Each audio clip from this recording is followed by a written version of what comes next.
Good morning, folks. Good morning. I'm using my Bose headset, so I'm not sure if the audio is good or not. If you guys can give me a heads up, let me know.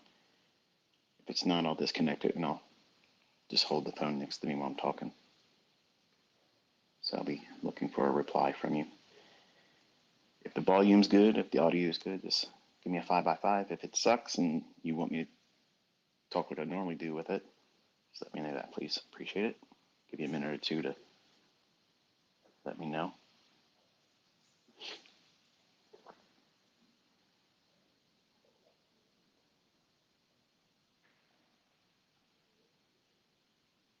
Awesome. Thank you very much for that. All right, so we're talking today on Saturday morning, typical ICT shotgun Saturday. I'm not in a vehicle today. I'm sitting here in my trading office staring at my monitors that are off, reflecting on the fact that I chose to sleep in and not be a part of the morning session yesterday.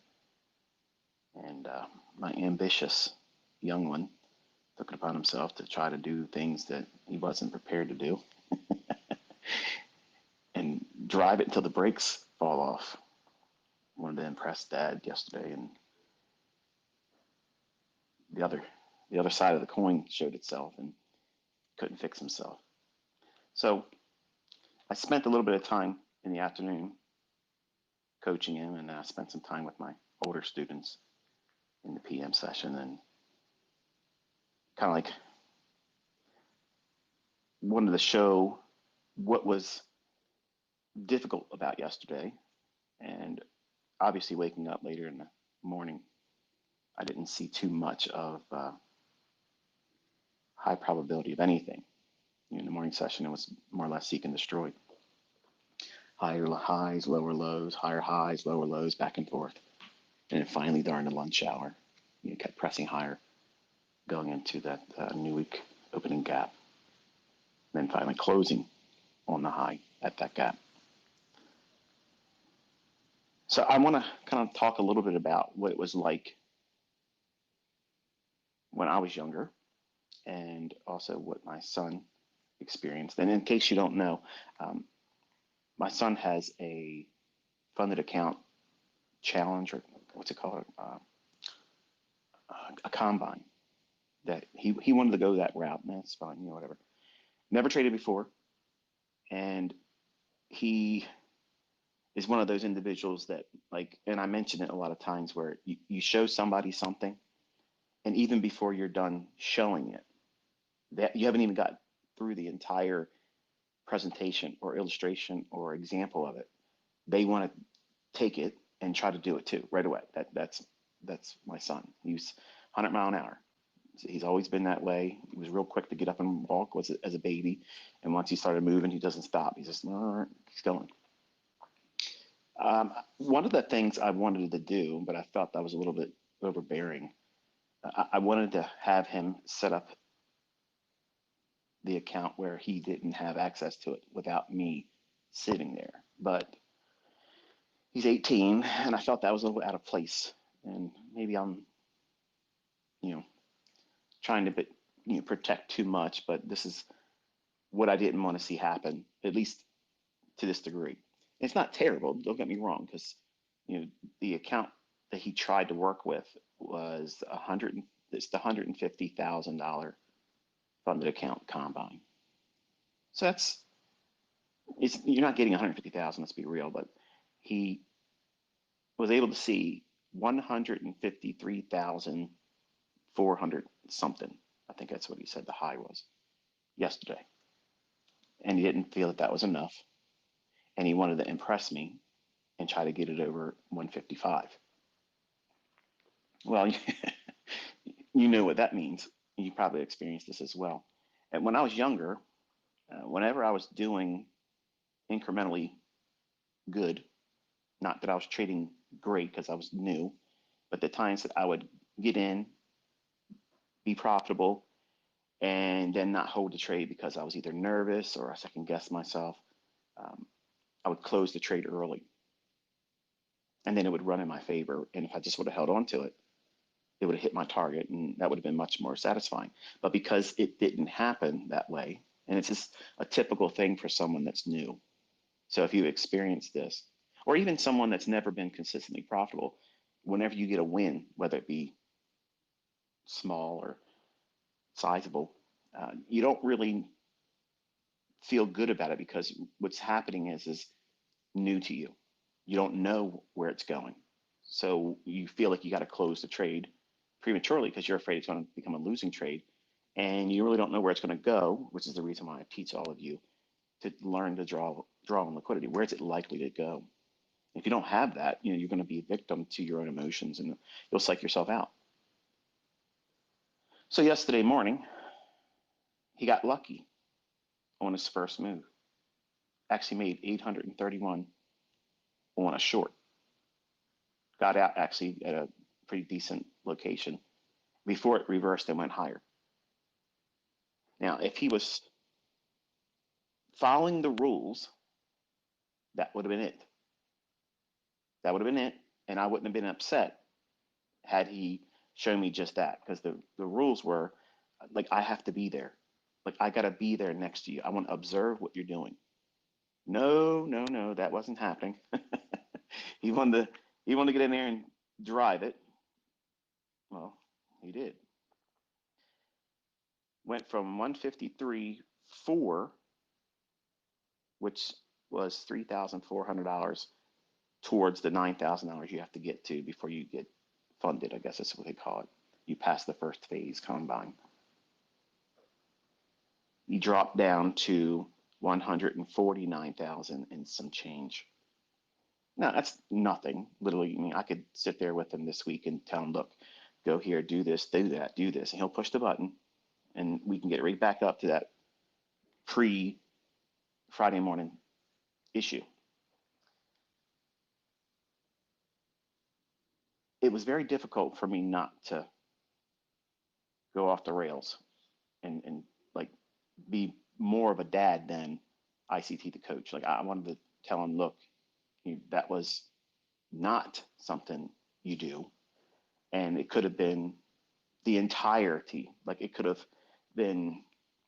Well, I guess it couldn't have been really. Now I think about it, they have like a limit, and they stop you. So whatever that limit, that threshold is, it keeps you, I guess, from doing more damage to whatever. But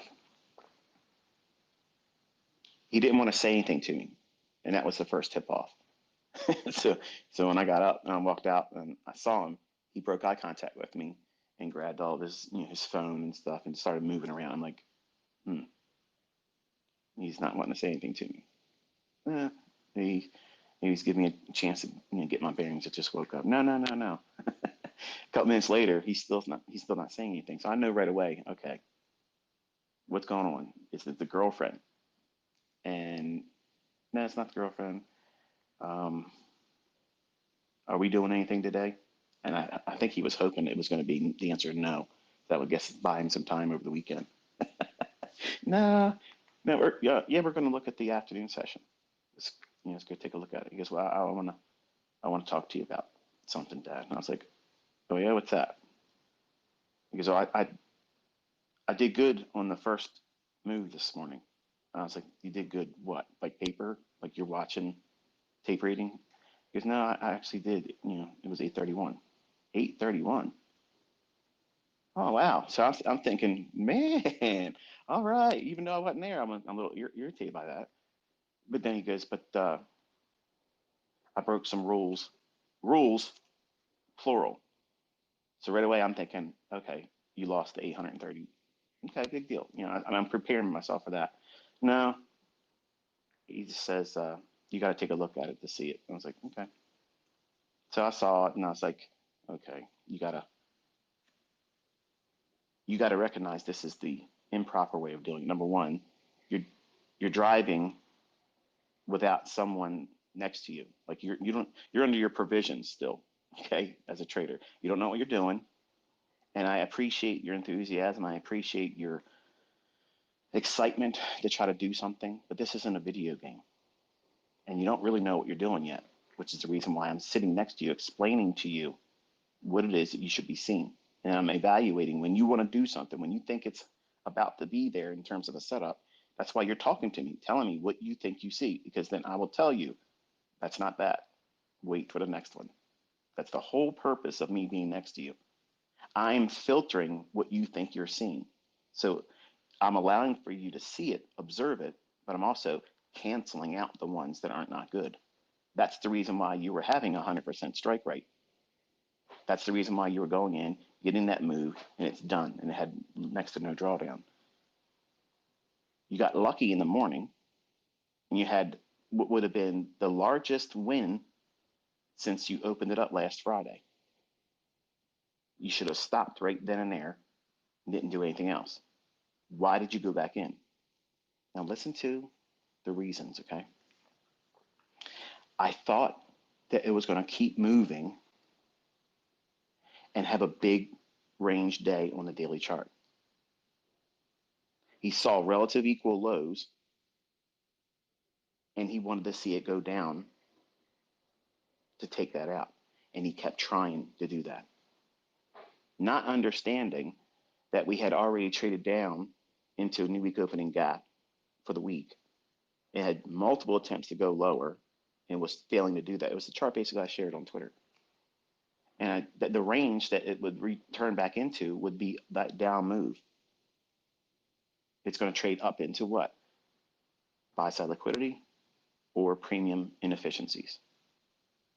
So he kept trying and kept trying and kept trying. And he said he had one or two times where he tried to go long, but he was afraid to hold the long because he felt that those relative equal lows was going to be the one that they take out.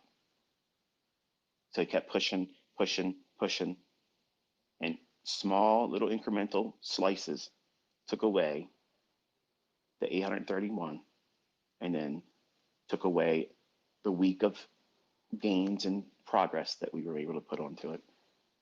And now he sits at 149. So I told him, I said, well, first and foremost, number one, the rule is this. You do not do this without me next to you. And he's like, that's not going to happen anymore. I know now I'm not ready. And it makes me angry because I thought I could see it. And I was like, you're not going to learn it that quick. Like, this is exactly what all of you listening to me here in this Twitter space tend to do as well. You're just like that impatient person, like when you're trying to show somebody, I'm a novice magician since I was a child. Okay, I've always enjoyed it, do card tricks and coin tricks and all that kind of stuff. And invariably, I would always show somebody something, and that's that. There's just one guy in the crowd always that wants to pretend or show that they know how it was done, and they try to do it, and of course they fall on their face and look stupid. And then because they can't do it, then they attack you and say, "Well, it's really not any trick to it. It's this or that, whatever." That's a weak-minded person. Okay, and everybody comes into trading as a weak-minded person. You're impatient. You want to rush to making money. You want to rush to do something right because you want to feel smart. You want to feel good about yourself. And my son is very results driven. Like he wants to get accolades early. He does well in the sports. He does well in his video games. He's done well academically. He just always wants to do better than everyone else, and that's kind of like ingrained in the DNA from me. Of all my children, he's that. He's that one. And I tried to explain to him. I said, "Listen, this is an industry. This is a thing. Okay, that you can't do that in. As much as you're going to be feeling inside that you're going to be able to do that with this, you won't. Believe me, it's hard for me to tell you that because you're my son, but I'm also telling you because number one, I thought I was going to be the exception, and I wasn't the exception. And it's very difficult to accept that when it first happens, and you just had it slammed upside your forehead.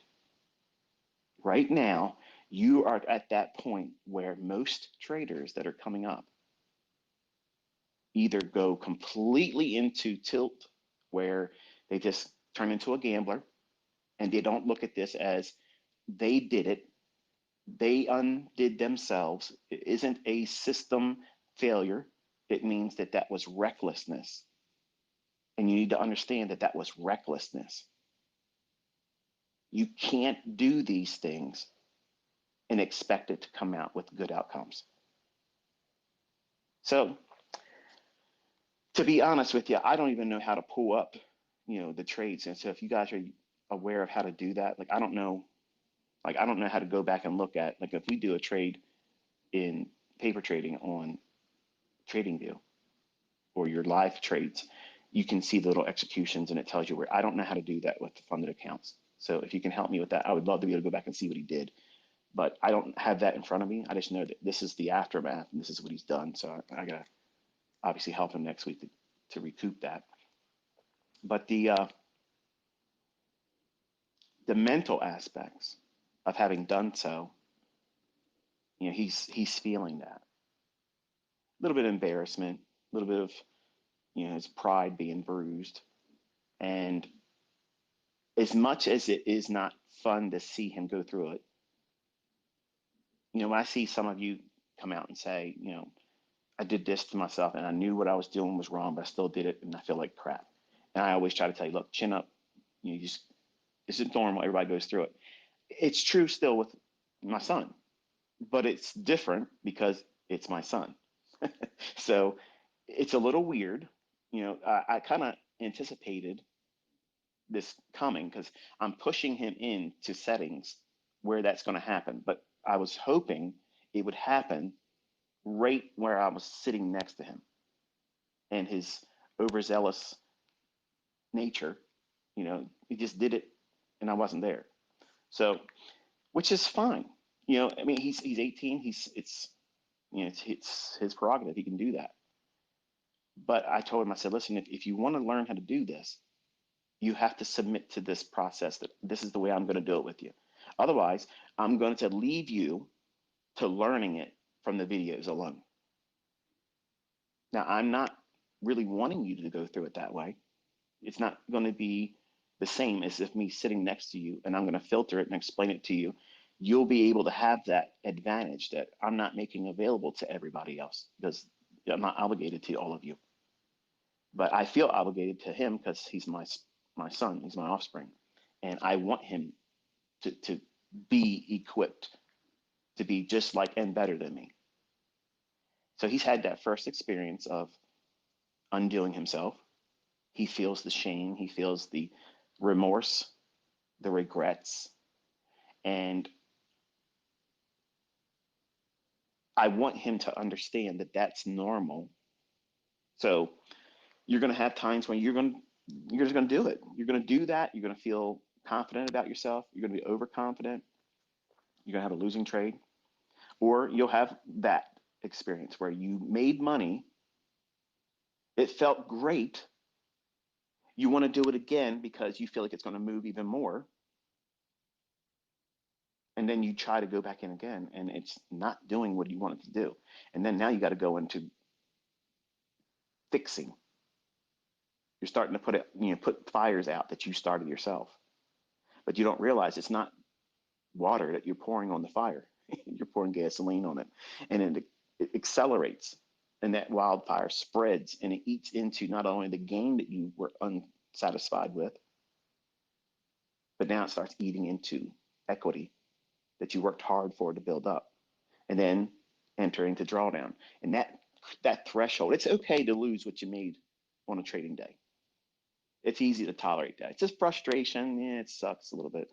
But then when you eat up what you worked for a week or a month or so, that really hurts. That's like a kick in the joint. You don't really like that. It sucks. And especially if you go into a weekend as a trader, that really, really stings. And it takes the pleasure out of everything. Food don't taste as well. Friends, company, that irritates the shit out of you. Everything is heightened. And it feels like thorns. No comfort, no rest. And you punish yourself. He's feeling that. But when you get into drawdown, where you go beyond where you started and you did it to yourself and you just recklessly plunge in there trying to get it back quickly, quickly, quickly, and you just keep doing more damage. I think that's actually a good thing that the funded account companies have that threshold where they stop you. It's like you can't do anymore. That's it. You've done enough, and it makes you have to take a step back and reevaluate what you're doing. Now he doesn't know why it didn't work. He just thought he saw the things that he's supposed to be looking for. What did he have wrong? Apart from going back in when he had a really respectful return, $831. That's a nice little return. That's actually above the range of target that I had set forth for him, saying, look, this is all you're trying to do. You're trying to do this, nothing else. You're not trying to get rich. You're not trying to blow it up. You're not trying to pass the combine in a week. You're not trying to pass it in 5 days. Okay. We set the pace for 2 weeks. 2 weeks. That means next Friday, his target should have been reaching I guess it would be part 2 or phase 2 of it. And he was well on track with that. Now I got to go in and help him get back to that square one. And you might think, oh, well, you shouldn't do that. Well, it's my son. Don't tell me what the fuck to do, okay? But I'm sharing something with you that I'm not obligated to share. But I want you to understand, just because he's my son, there isn't some kind of carryover because he has my DNA in him. He has every character flaw that a male has: pride, arrogance, impatience.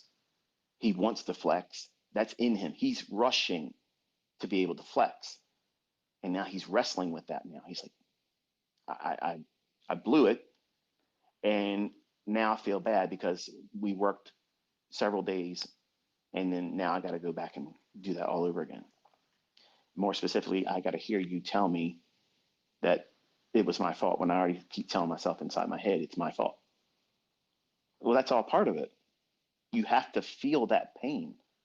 It has to be a consequence, formidable consequence, something that is, it's going to shake you up and make you feel like you don't ever want to risk doing that again, because this is what you feel. This is what it's like.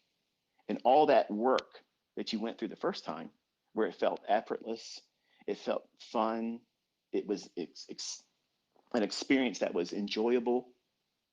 Now you're in under where they start you at, because they gave you at 150. Now you're at 149, a little bit over 149. So now you have to get back to that starting point. And everything you do now, every trade, you're going to be concerned much more so about the outcome because you're in drawdown. And that creates toxic thinking. And you tend to do what? You tend to avoid following the rules. You basically abandon everything that you're supposed to be doing, which is the reason why people fail themselves and they blow their account. Because now you've increased the sensitivity to every transaction you make until you get back to your equity high. Like, that's the magic thing. Like, that's the magic number. You have to have that money back in your account, or you're going to be scared all the time. And in your mind, you're thinking, and everybody does this. Okay, this is what it felt like for me when I first blew my first account, or approaching, going back in through correcting drawdown. Everybody that goes through drawdown, everyone, I don't give a fuck how long you've been trading, how much money you make. When you go through drawdown and you have an equity high and you've drawn down from that equity high, you feel like you're staring up at a mountain. And it may not even be that much money. And this is not a lot of money. I could literally do his entire funded account shit on Monday. I could get him at 159 rate. I can do $10,000 on Monday. I can do that. That's not what this is about. I'm teaching him, but now this lesson came a whole lot sooner and not in the way I wanted it to happen. I wanted him to do those things in front of me where I can control how much the drawdown was, and then teach him right then and there. Okay, now this is what you're going to do to mitigate it. You're going to stop right here today. Leave it alone. Go home with the loss. And then we'll come back tomorrow, trade with half the size, and then build it back up. And then you'll be fine. You won't be afraid of it. So now he has that toxic feeling of impatience. I got to get it back. And I'm sure he feels it even worse than you would because ICT's his dad. He knows I'm going to be in his ass about it. Not yet, because I don't want to add to what he's already feeling. But once we get it back up, I'm going to get into his ass. Okay. But he needs to be on good footing before I do that because I don't want to crush his spirit. Once he has the account back up, then I can chew into his ass and tell him, look, this is what you did wrong. This is how you've now impacted your perspective on price. You don't realize it yet, but you're going to remember this every single time you get into a trade and it starts drawing against you, even a little bit. It's just the beginning of that same thing I just did to myself in the beginning. 3 years from now, you're going to think that same thing. And there's two perspectives to have in mind. You can look at that and then cause it and allow it to cause paralysis and second guess yourself. Or you can say, yep, that's the reason why I'm using a stop loss. Yep, that's the reason why I'm not over leveraging. Yep, that's the reason why I'm going to take a loss in the session and stop and come back the next session. If I'm all going to trade anymore today, I have to wait and come back in the next session. You place time between your transactions. Because if you're trading when you take a loss and you go right back in, unless you have a lot of experience, it's better for you to take a step away, put time between that, because you have chemicals coursing through your bloodstream that are really having an impact on how you see things. See, in your mind, you see that loss or that drawdown as an emergency, just like he felt on Friday morning. He felt that that was an emergency. He could lose that entire thing and have to reset it. I would not be ashamed of that because that's normal. He doesn't know what he's doing. Left to his own devices and his own intellect, he would absolutely 100%, 1,000% likelihood he's going to fail that if I'm not next to him. And that was the reason why I told him, I said, make these decisions when I'm next to you and let me filter them for you. Okay. You'll learn still by doing it, but let me at least be there to filter it. And Friday morning, he wanted to be, you know, 18 and life to go mentality. He's going to go out there and be a murderer and kill it. And bottom line is, he wasn't ready. And he found out by shock and awe that he was absolutely not ready. And if they didn't have that threshold of stopping him, he probably would have done more damage. Because listening to him, I didn't get any kind of indication that he had any brakes. So he was pushing and pushing until the brakes came off. He wasn't going to stop until he was done, one way or the other.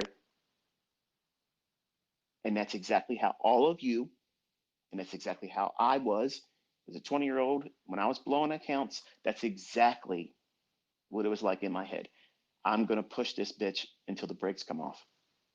Nothing's stopping me. No one could have told me, stop what you're doing. You're being careless, reckless, you're gambling, you're trying to do something that's impossible to do right now. Your clarity is escaping you. You don't have it. You're literally just pushing the button, hoping something happens with no reason for having any reason to be in the trade. You just want to do something. You feel like you got to do something. Why? Why do you feel like that? Because you have adrenaline coursing through your body and you scared the shit out of yourself, and cortisol. Those two chemicals in your body is telling you what? The same thing your brain is telling you. You've made it a emergency. You're lying to yourself by saying, I should be panicking right now, when you shouldn't be. The opposite. As soon as you start feeling emotional about it, like you have to take the trade, you've got to get in there, that is the clearest indication to turn them fucking charts off. Leave your house, go for a drive with your phone not in your hand, and spend at least 30 minutes away. You got to let those chemicals and imbalances burn off, because you're literally under the influence of high stress chemicals that our bodies produce to enable us to fight or run away. It's fight or flight. And you're sitting here in front of these charts telling yourself that there's an emergency that you've created and there's a fire that you got to put out. You know how you put it out? It's real easy. Close all positions, remove all orders, turn the charts off, get the fuck away from it. There it is. It's handled. No more emergency. That's it. You have a paper cut. Yes, your pride's hurt. Yes, you did damage to the account, but you have an account still. If you blow the account, yeah, you burned your house down. It sucks. But all of that still is not an emergency. You can refund, you can reset, you can add more money to an account, all that. But see, what happens is when you draw down from an equity high, especially when you're new, and then you fall from that height, and $3,400 is shit money. Like that's nothing. It's not even real money. It's the combine. But in his mind, he's thinking like that's a lot of money to him, and he wants to get funded. He wants to, and here's the reason why he's wanting to rush too. They have senior week coming up in June, where all the kids here, they all go down to Eastern Shore and rent hotel rooms, and they all act like fools and carry on. And he wants to have a lot of money to just do whatever and be a baller in front of his girlfriend. And that was what was in his mind Friday morning. He wanted to be out there, throwing dollar bills around, like a madman and looking, padded out. Because he knows I'm not going to throw money in like that because I know he's going down there to be foolish. So I tell him save all his money that he's earning at his coffee shop job, and then he spends that. So of course, being a young man, he wants to have more than that. So when you have these equity highs that you slip away from and you have drawdown, it literally feels like you're walking up to a mountain and you're looking up, getting a kink in your neck as you look up at the height, and you tell yourself, I gotta get all the way back up there. When before, when you were building it up, you didn't look at that like that. You were just trying to take one trade at a time. It was just one step at a time, like a rock climber. Where's my next foothold? Where's my next gripping point? That's all you cared about. You're doing the right thing. That's following the model. Now, what's happening is when you're in drawdown, you're looking up at that mountain, that peak that you slid down from. And you're thinking, how am I going to get back up there? Well, fuck, how did you get there the first time? Incremental, modular steps. Basic, boring, following the rules, doing this, expecting that, doing this, expecting that, one piece at a time.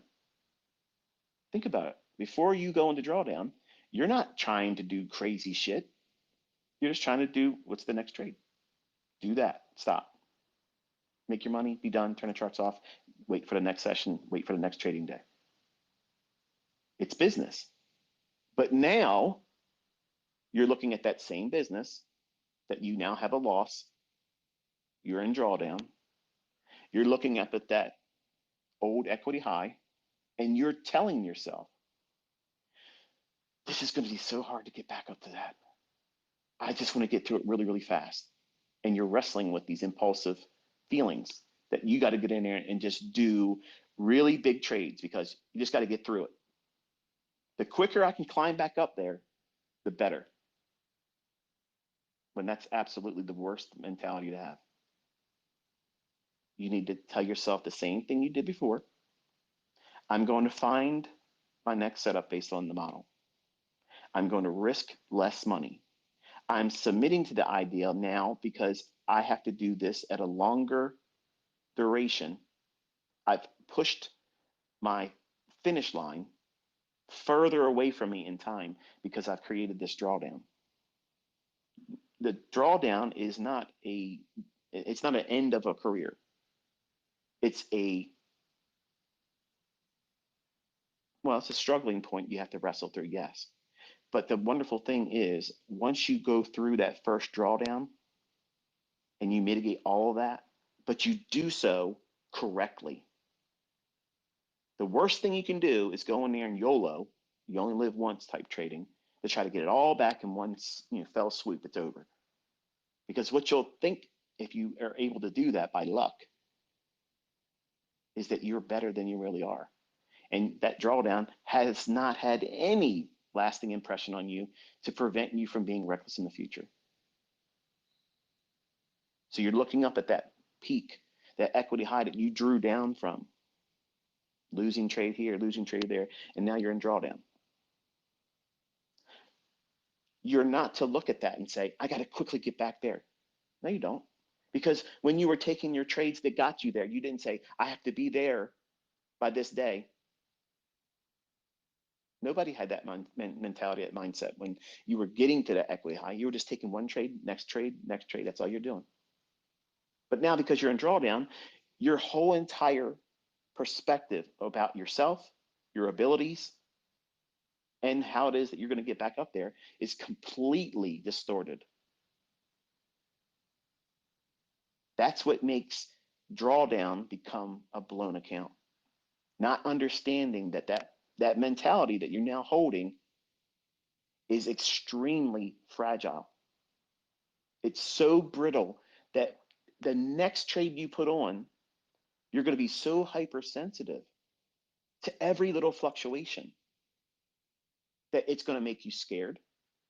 You're going to be impatient about it. You will not be willing to sit through the stop being hit again. You're going to be more likely to not want to use a stop loss like he did on Friday morning. And then when you don't have a stop and it goes past what your stop would have been, you'll be wrestling with, well, if I get out, it might be just going just past where my stop would have been, and then it reverses. And you start telling yourself that bullshit. You start giving yourself pillow talk on a one-night stand. Oh, honey, I really enjoyed the time with you. Let me just stay a little bit longer with you. When really you just want them to fall asleep so you can sneak out. You know you shouldn't be in that trade, but you start doing pillow talk. Yeah, I'll be all right.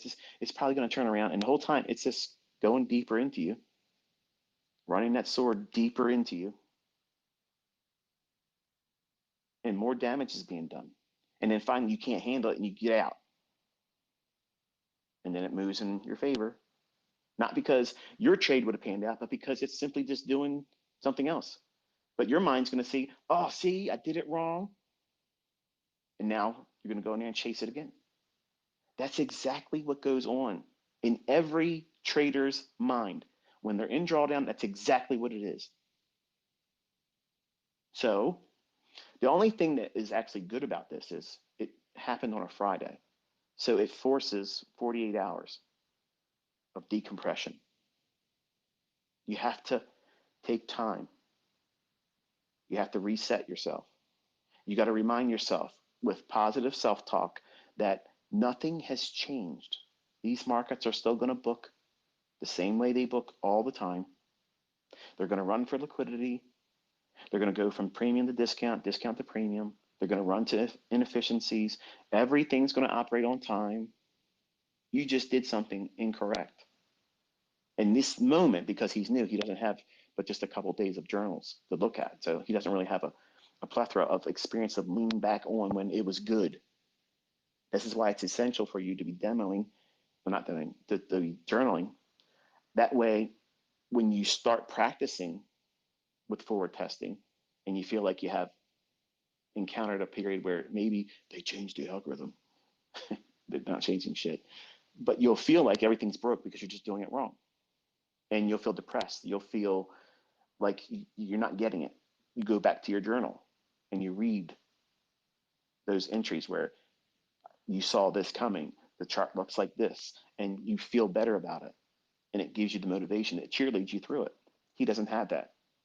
So it's a lot harder for him right now because he's shamed, wanted to impress dad, wanted to do well, wanted to do something independent, all of himself. And then he did that. So $4,000 of what would be considered, drawdown is nothing. That's a morning session on a couple contracts for me. And I spent the afternoon on Friday, basically explaining to him that, listen, like, even though Friday was a bit of a crummy day technically, like it was a lot of give and take, a lot of give and take, spotty price action. It looked like I was watching the Dow futures when I was looking at ES. And when I was working with my older students, we were watching some of the price action. It was just really weird. And I called out and marked out, with them and my son, several five-handle runs here and there, back and forth. And I told him, I said, listen, don't be afraid because you did this to be able to go forward. Don't let it bog you down to make you feel like you're going to never be able to do this, because you're going to tell yourself all this weekend that you made a mistake and you want to be able to go back in time and never have done it. It's every trader's regret. When they lose money. I think my dog see the deer outside. the we all want to go back in time and not push the button on that trade, or start trading on that day when you knew really wasn't anything in there to be trading, but I got time and get in and push the button. Maybe I'll get lucky and get some kind of a win. All those things we know after the fact, where hindsight's perfectly 2020, and you can go back and pinpoint what it is that you did wrong. He's experiencing that for the first time right now.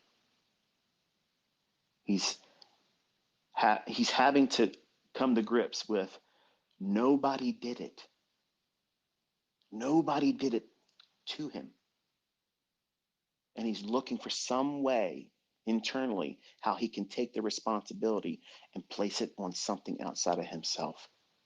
Just like I did when I was 20, and just like you listening to me.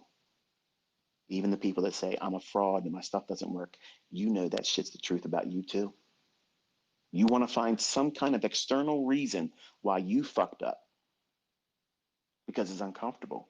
And that's what this industry does. It's a perfect mirror. It's better than the mirror when you go to your restroom and you look at yourself in the morning, brushing your teeth, getting yourself ready. That mirror just shows you a reflection of you. This industry shows you who you really are, because you can lie in that mirror. You can comb your hair and put makeup on and shave your face and put contact lenses on that are a different color. You do all kinds of shit to change that. You can't wear a mask in this industry. All the masks fall off. As soon as you push that button, the real you is exposed. The real person inside of you, the person making the decisions, the one that's driving drunk behind the buys and the sells.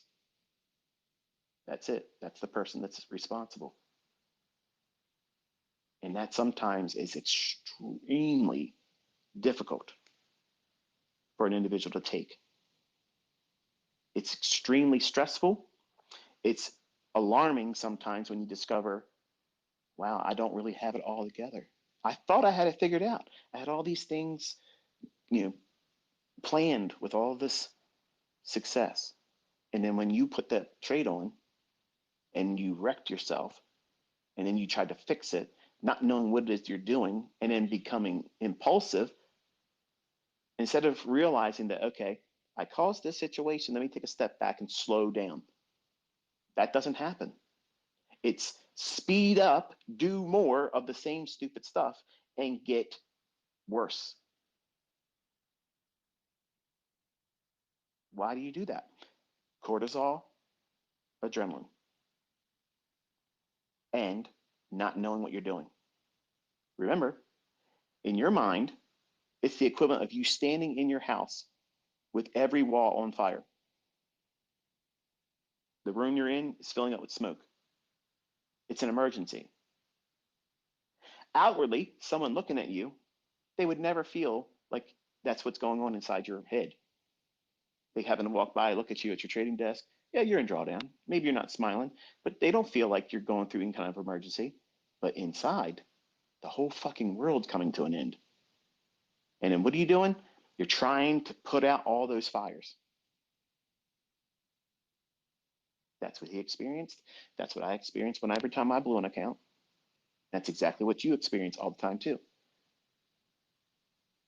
Send me a tweet and tell me, hell yeah, if that's exactly what you've encountered when you blew your account. And you'll see, you're not the only one. Everybody has gone through this at least a dozen times, not just once, a dozen times. And until you get to that point where you know your model and you have mastered yourself, 18-year-old kid, especially a male, I mean, he's never going to be in control of himself. Not at 18. There's too many chemicals, being pushed through his natural development. I mean, he's at the peak of his testosterone too, so he feels like he can do everything, like he's superhuman. And that's why it's a little bit harder of a prick to his ego and pride when any failure comes, because he thinks that it should be the same feeling he has when he does anything else and succeeds at. So it's good for him to be humbled. It's good for him to learn like he's learning right now. It's also good for dad because I didn't give him money, because he would have probably spent more money in drawdown or blown the account without me being there. So in a lot of ways, I'm very thankful that he took this initiative to go this route. And I think that's the reason why he wanted to do it, because he knew his own impulses. He had it in his head. He didn't tell me, but I can tell you now, as I'm talking to you about and thinking about it, he had that in mind. Once he figured out what he thought he was going to be able to do, as soon as he felt that he could do that, when he was given the car keys without me in the car with him, riding shotgun, he was just going to go, he's going to go drive to town, and he was going to drive it until the brakes came off. And thankfully, he ran out of gas. And that threshold that they put you through, or two, and stop you, that's what he hit. So he didn't go off the bridge, but he hit a tree. So now he has damage that he has to get corrected.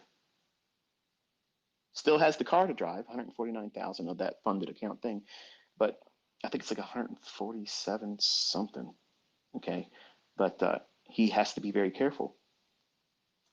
And I told him, I said, you got to listen and don't do anything apart from me being next to you. You don't have to do a reset, because he was saying that's yeah, worst case scenario, Dad. If I would have blown it out, because that's what he was willing to accept. We could just do a reset. I don't care. I'll do that. But I just wanted to get it back right away. Why? Why did you feel like you have to get it back right away? Because I felt like I had to get it back. It just felt like I had to. No, you were telling yourself that. Nothing has to happen. Nothing. Nothing has to happen. You have to be comfortable between trades. You cannot have any kind of overwhelming impulsiveness to get in there to make something back or make something more. If you're doing that, that's the improper mindset. You are gambling. I promise you, if you're listening to me right now, if you are unstable and highly emotional, impatiently waiting to get into a trade, the best advice I could tell you is go do something else for 30 minutes. Come back. If you miss the move, who cares? That's not the last trade that's going to form. But if you lose your shit about having missed that move, you are a gambler. You are absolutely an uncontrolled gambler. You feel like you got to be in every move. I'm not teaching you to do that. And yesterday afternoon, I basically sat down with my son, and my older students have, they were privy to what I was doing. I was showing him buying and selling up and down, up and down, up and down, up and down. And I said, listen, just because I can do this, just because I can do that, doesn't mean I sit in front of these charts and do that all day long. I want to pick my shots. I want to be able to do what makes sense to me. And the trade I know is likely to occur, and I'm not in a rush to get into, and everything lines up, and I have all the signatures I'm looking for. They're the ones I tweet to you. They're the ones that I'm going in and telling you, okay, I'm going long here. I'm taking a short. and they, boom, take off. Well, there's one. I did lose one. And I see people tweeting all the time. You did that on purpose. You took a, no, I got it wrong that day. I'm not infallible. I mean, I did it wrong. But most times I'm not doing it wrong. I'm calling it before it happens, and there it is. But I showed him, I said, listen, just because I can do that doesn't mean I go in there and go hog wild with it. It's not necessary. You need to master yourself. Just because you have the sword in your hand and you can swing it all around doesn't mean that that's what you should be doing. You should keep it in its scabbard, unsheathe it, do one stroke. Iaido. It's the art of drawing a sword. You pull that blade out. As you're drawing it, it's also a cut. You remove the blood and then put it back in the scabbard. The cut and the drawing of the sword is all one motion. You're not out there like Jason Voorhees in Friday the 13th fucking swinging it around like a machete, trying to cut everything. And that's exactly what you become, a crazed, homicidal fucking psychopath when you're in drawdown. You literally have a machete in your hand and you think every candlestick's a fucking tree that you got to chop down. This is the one I'm going to do next. Oh, yeah, you printed that? Let me go. And the whole time, you're hacking yourself up. You're not cutting anything down except for your equity base. And you don't even realize it because you're a crazed homicidal maniac because you did it to yourself. And you're looking at it like somebody else did it to you or something else did it to you. And you did it. You have lost the plot. You've lost control of yourself. And the only thing that fixes that, time. You have to separate yourself, move away from the stimuli that's causing you to want to do those things, ground yourself, let the adrenaline and the cortisol burn off. It's going to take about a good 30 minutes. Cortisol lasts a little bit longer than the adrenaline. Adrenaline, several minutes and it's gone. Cortisol, it takes a little bit more time to burn that off. And then once you are in a proper state of mind, then you can deal with other things in your personal life and not be so snappy and punchy, ready to fight and have an argument. You won't feel like every little word that's being spoken to you has needles on it, pricking you. You won't argue with your spouse. You won't yell at your kids. You won't kick the dog. You won't get fired at your job. But when you're looking at that drawdown and you're staring up at it like it's a mountain that you're never going to be able to climb back up, and you have to hurry up and get back up there, like that's the thing that has to happen. Stop and listen to me for a second, okay? Nothing has changed. Everything is exactly the way it is right now and how it was exactly the same way when you were at the equity high. The system, the concepts, the methodology, and the way these markets book have not changed.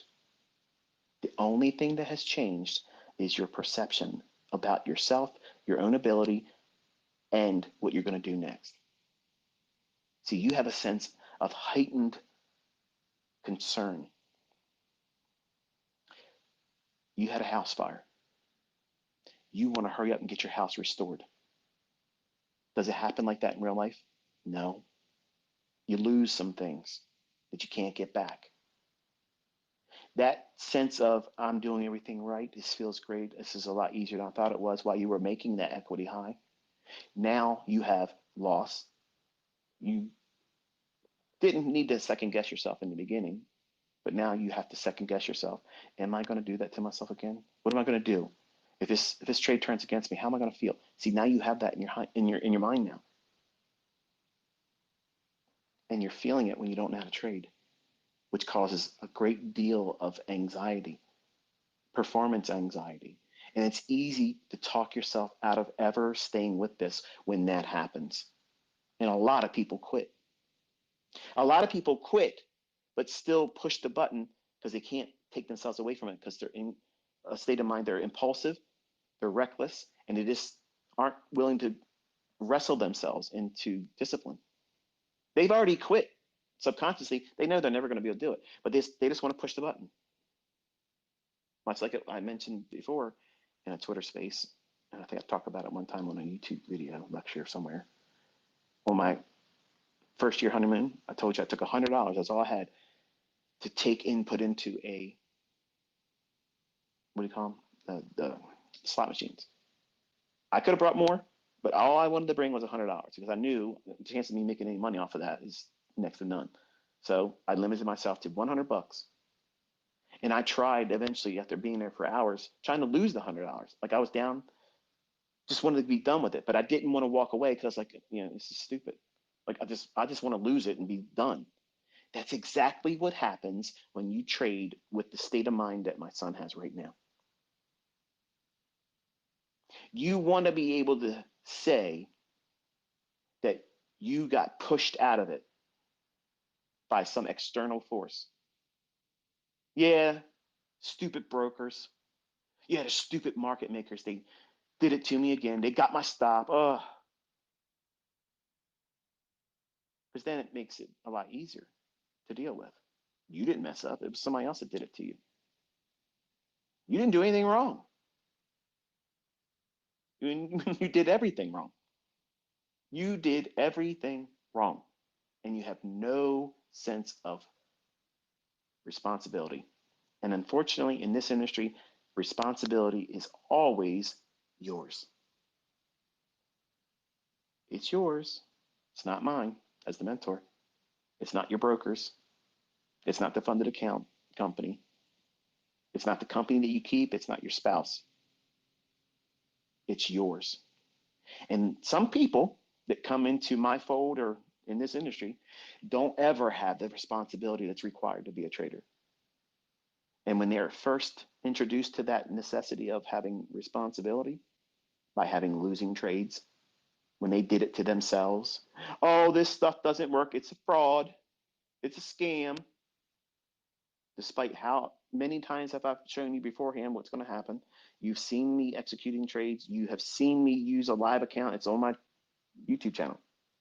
I showed you every day logging into it. I showed you losing trades. I showed you drawdown, correcting the drawdown, doubling the account in 5 weeks with one contract. But you didn't show 30 years of that. Get the fuck out of here. I don't need to. I'm showing you every day what it's going to do. Everybody that has a weak mind, they're going to manifest that outwardly in this industry when they suck ass. You can see who the weak people are, the people that chat too much. These things don't work. These things aren't profitable. These people are broke. They're in that state of mind that my son's feeling right now, and they never got out of it. They never got out of it. They're the guy that never got picked to be on the team. They're the last one picked, and they got a chip on their shoulder. My son has a chip on his shoulder right now. And I'm eager to see how he contends with that because he's extremely competitive, very competitive. He has told me to my face, and I love it. He goes, Dad, I'm going to be better than you. And damn it, I fucking want to see it. I want to see it. I want to do everything I can to make that fucking happen. I want that. I want to see it. I hope I live long enough to see him smoke my ass and be able to do it way better than me. I want that. And how he handles this moment right now, this one here, it's like a ember. It's not a flame. It's just a small little ember. And I'm trying to handle it extremely delicately. I don't want it to go out, but I also don't want to drop it into a combustible liquid that would turn into a wildfire, because then you get reckless, screw jobs like you see on the internet. They're just wired differently now because they're bent. They're not successful. They go around calling everybody a fraud, and they don't produce anything to show that they can be a trader that's consistent. The only thing to talk about is toxic stuff, pointing out anything that's could be viewed as subpar, but not acknowledging the things that are working are being called in to account before it happens. I want to keep his passion burning. Like, I don't want to smolder it, which is why I said earlier, I want to jump his ass as his dad. Like, you fucked up, but it's not the right time to do that. When we get back to the equity high, then I'm going to chew his fucking ass out. He'll be in a better position because he can see, okay, yeah, I get it, Dad. I watched what we did to get it back here. It's fine. Now it makes sense. But if I kick him in his face, rip his, head off and shake him by the lapels while he's feeling what he's feeling now, the only thing that would do is make him feel worse about what he's done. And that's just going to compound that loser's mentality that could really stay with him longer and create much more of a hardship for him to learn because he'll have a scar. See, he's not looking at me as the reason that I didn't inflict the scar that he's going to have. I didn't create that for him. He's going to walk through his career now knowing that he himself did that.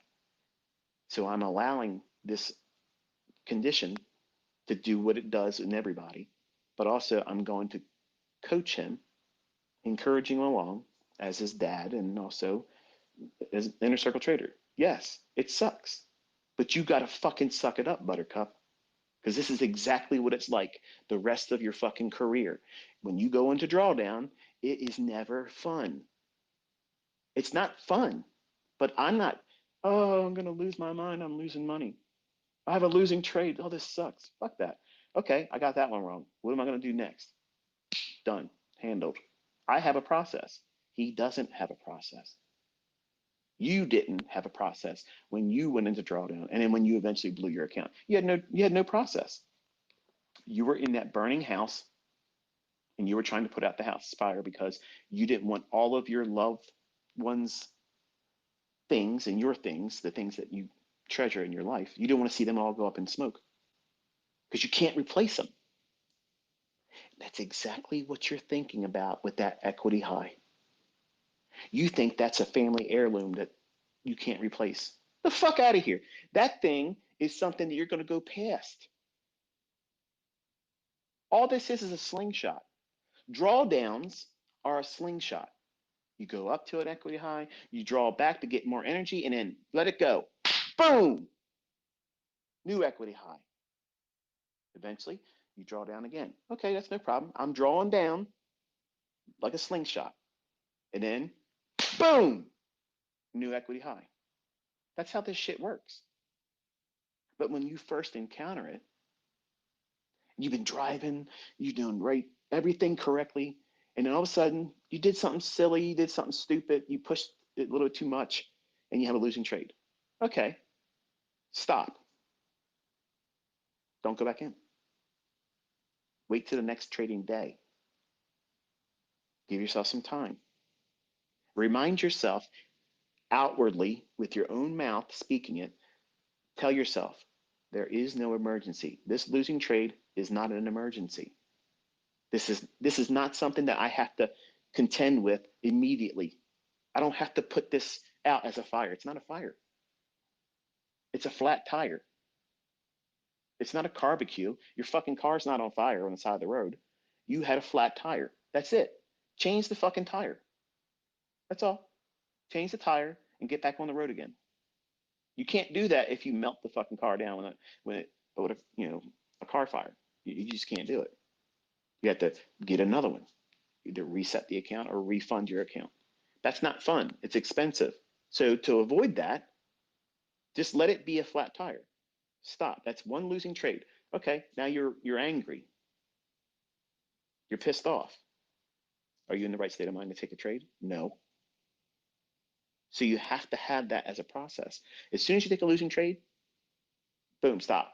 Get up, walk away. 30 minutes minimum. I don't give a fuck what you think you're seeing in the charts. I don't care what I'm talking about on Twitter.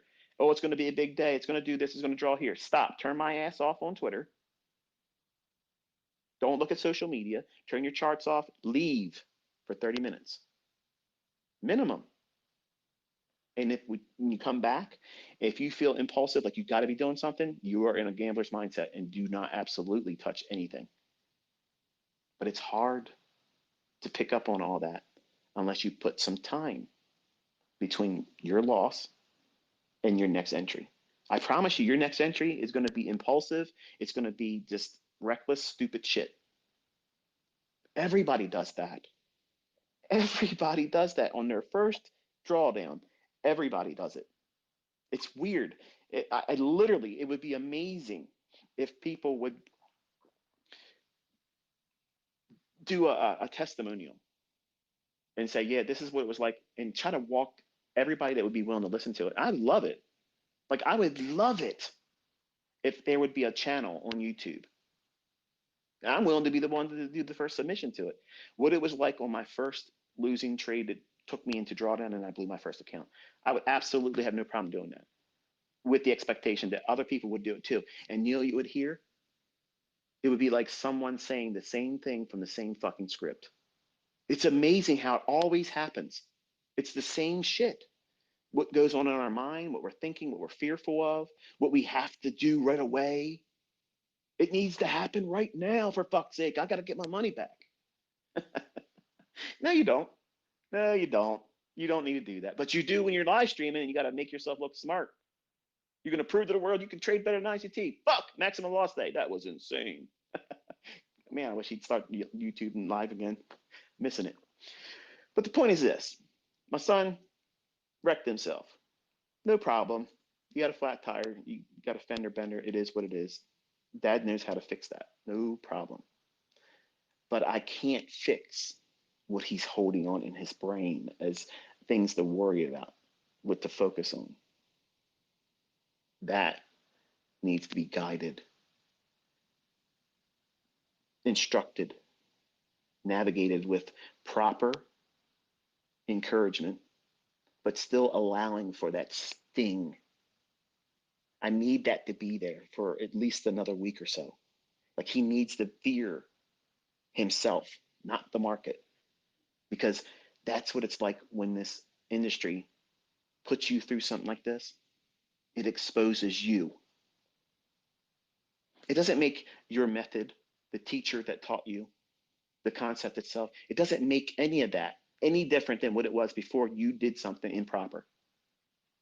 It makes you shine a spotlight right on you. You, the operator, the person that pushed that button, the person that opened themselves up to risk. You were the one driving the car. You were the one that got drunk. You were the one that caused all that carnage. And you have to own it. And some people that come to this industry aren't equipped to own it. They want to blame everything and someone else for their stupidity, their impulsiveness, their lack of self-control. And you have to own it. And you have to be strong and identify it. As soon as you start feeling that way, identify what it is. It's not weakness to stop trading. It's not weakness to go home and draw down. That is not weakness. That is absolutely the right way to do it. You have to be able to take losses. Go home with them. It's okay. The market's going to be there. Opportunities will present themselves again. And that equity high is not a family heirloom that you've lost in a fire. It's not an insurmountable peak on a mountain that you're never going to be able to get back to. It's not Mount Everest. I don't know if you ever noticed or did. There's a lot of documentaries about Mount Everest rather. And I would never climb that place. I would never do that. I'm afraid of heights. I ain't going to be afraid to say it. I have vertigo. And if I watch a video on YouTube where people are really high up, I literally feel like I'm falling off the couch. And I'm in my home, but I literally feel like I'm gonna fall looking like that. I don't have the ability to handle that. But you are not looking at that equity high that you slip down and draw down from and viewing that as Mount Everest.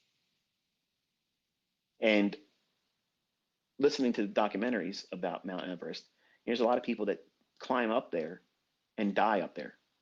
And they can't go up there and get them. That's where they drop, that's where they lay. And the cold temperature just keeps them, how they were when they dropped.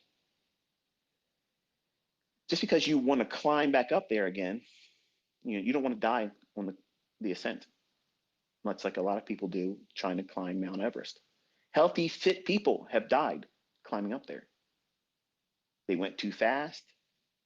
You have to go up a little while, rest, let yourself get accustomed to that height. Same way when you're coming down, much like a scuba diver. You go down, you have to go down at a controlled pace.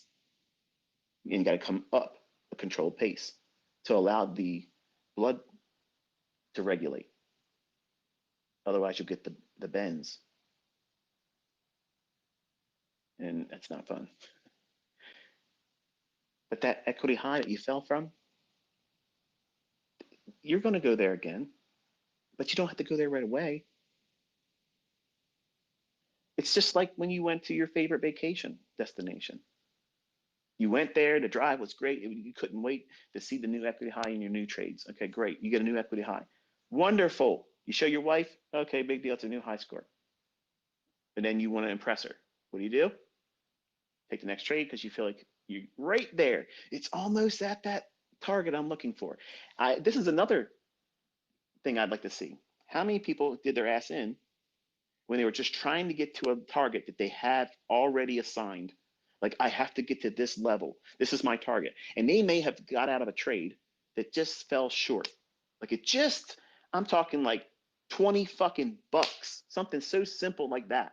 I just missed my target. As a 20-year-old, I did stupid shit like that.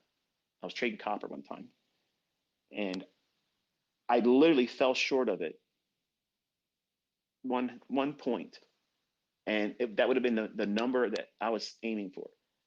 And there was time still left in the day. I said, all right, let me just go in there real quick and do one more. In that one single contract, trying to get to that level, it was a losing trade. So what happened? The same thing happened with my son on Friday morning. Fuck. Well, I got to get that back now. I don't care if I get my target today. I got to get that back because that's just not going to be acceptable. So I did another trade, and it was another losing trade. So now I'm in the wrong state of mind, but I don't know this. I don't know enough about myself. I don't know that this is what goes on in the minds of traders that are now hopped up on risk and gambling. I'm not looking at if I get it wrong. I'm only looking at I'm going to get it right if I just keep doing it long enough. I'll get it back. And that's the wrong mentality. Because when you're distorted and you're all bent up and trying to pursue something that is not, it's not a viable trade. You're trying to impose your will. You want what you want. And what have you done? You grabbed your club as a caveman, walked out your cave, and you're looking for something to bonk over its head and drag it back to your cave and say it's mine. And that's what I did. And then ended up not making 3 profitable trades to get back the losses. Then I switched and I traded cotton and then blew the account that day.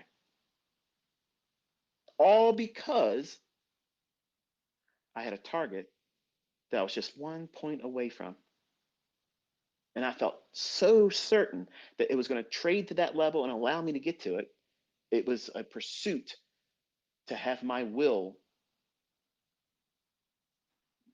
well, come to fruition.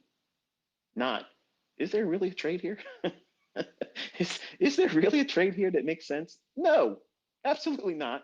But I would love to hear stories like that from other traders where they just fell short of a target that they had to have, and they pushed the envelope, they pushed the trade, they pushed more trades because they had to get that number, they had to get that target, and they blew themselves. I know I'm not the only one that's ever had that experience. I know there has to be more of you out there that's done that. If you have, you just say, hey, I did that dumb shit too. And look where you're at now, what you are learning. That wasn't the end of your career. That didn't do you in where you don't want to trade anymore. It's an unfortunate thing. It was a car accident that, you totaled that car. It sucks, I know. But it's not the end of it. You have to slow yourself down, apply the brakes, put some time in between the last thing you just did to yourself that's caused pain, drawdown, an adverse result that you did not want to have, but now you're stuck with. So now how are you going to deal with it? Are you going to allow it? Is my son going to allow this to frame a toxic mindset going forward? Is he going to be fearful of things now? Is he going to be afraid to take trade entries now more so because remember, that's how he started. He's afraid. And what did he do? He listened to my lecturing saying, this is how you overcome it. This is how you don't fear it. So he just plunged trying to overcome fear. But he tried to do it with his funded account, not the demo. He did the classic, I want to get in there and start making money. I got to learn how to trade with real money. If you want to learn how to trade, you got to start with a real account because demos don't do it. That's bullshit. And here's my own flesh and blood proving it. You got to listen to me, folks. You have to listen to me. I've done this to myself dozens of times. If anybody knows how this is going to happen over and over again, I fucking know. I'm qualified to teach that. I absolutely am certain that there is nobody out there better equipped to be able to say, look, these are the characteristics that's going to result in you harming yourself. And if you do the opposite of these things and do the things I tell you to replace these toxic views, you're probably going to stand a better chance of not having done that again or ever in the future. And that's a pretty good target to reach for if you're a new trader. If you've never blown your account, it's not required for you to do that. Like that's not something that we're sitting around, and I always use this analogy a lot, but in Jaws, the first one, you know, they're sitting in the cabin part and they're all showing each other, the worst scars they got. They're always trying to one up the next guy. You know how it is. You got a friend or somebody at work, Carl. He's got something that's much more than what you went through. Something better or something he had to endure that was worse than that. That fucking kind of person gets on my nerves. Well, you don't need to do that with trading. You don't need to blow an account. Yeah, I blew an account too. ICT. Look at that. I got the war scar. Look at that. Fuck that. You don't need to do that. Who wants to do that? I want to create all of you monsters out here where you don't have that scar tissue and say, you know what? I didn't have to go through that. I want you to be able to say, I never blew my account. But the chances of that, I'm aware of that happening is very slim. But I know if I keep doing what I'm doing, invariably, there's going to be at least one of you. One of you will find consistency, profitability, and not having blown your account. But chances are it's going to be a very, very, very small number that get that. Because the human body, the human mind, emotions, and how psychology works, you'll have this experience like my son. You'll feel this impulsiveness where you think that there's emergency. You created a drawdown, and that emergency in your head is not an emergency that's in the real world. Yes, you did something wrong. Yes, you don't have the equity in the account that you had before you did that. So what? When you put your trade on, guess what happens? You didn't have, at that moment, the same equity high. Commissions coming out, you're under a spread. You got to overcome that. You fell off your equity high. Maybe not so dramatically, but you got to put things in perspective. When you put a trade on, the trade might draw down intra trade. That means before stopping out and before closure. Guess what you're doing there? You're in drawdown. Are you losing your shit because of that? Some of you will be after drawdown. You'll be thinking it's the end of the world. Oh my goodness, it just moved 6 ticks. What the hell am I gonna do? Ticks, not handles.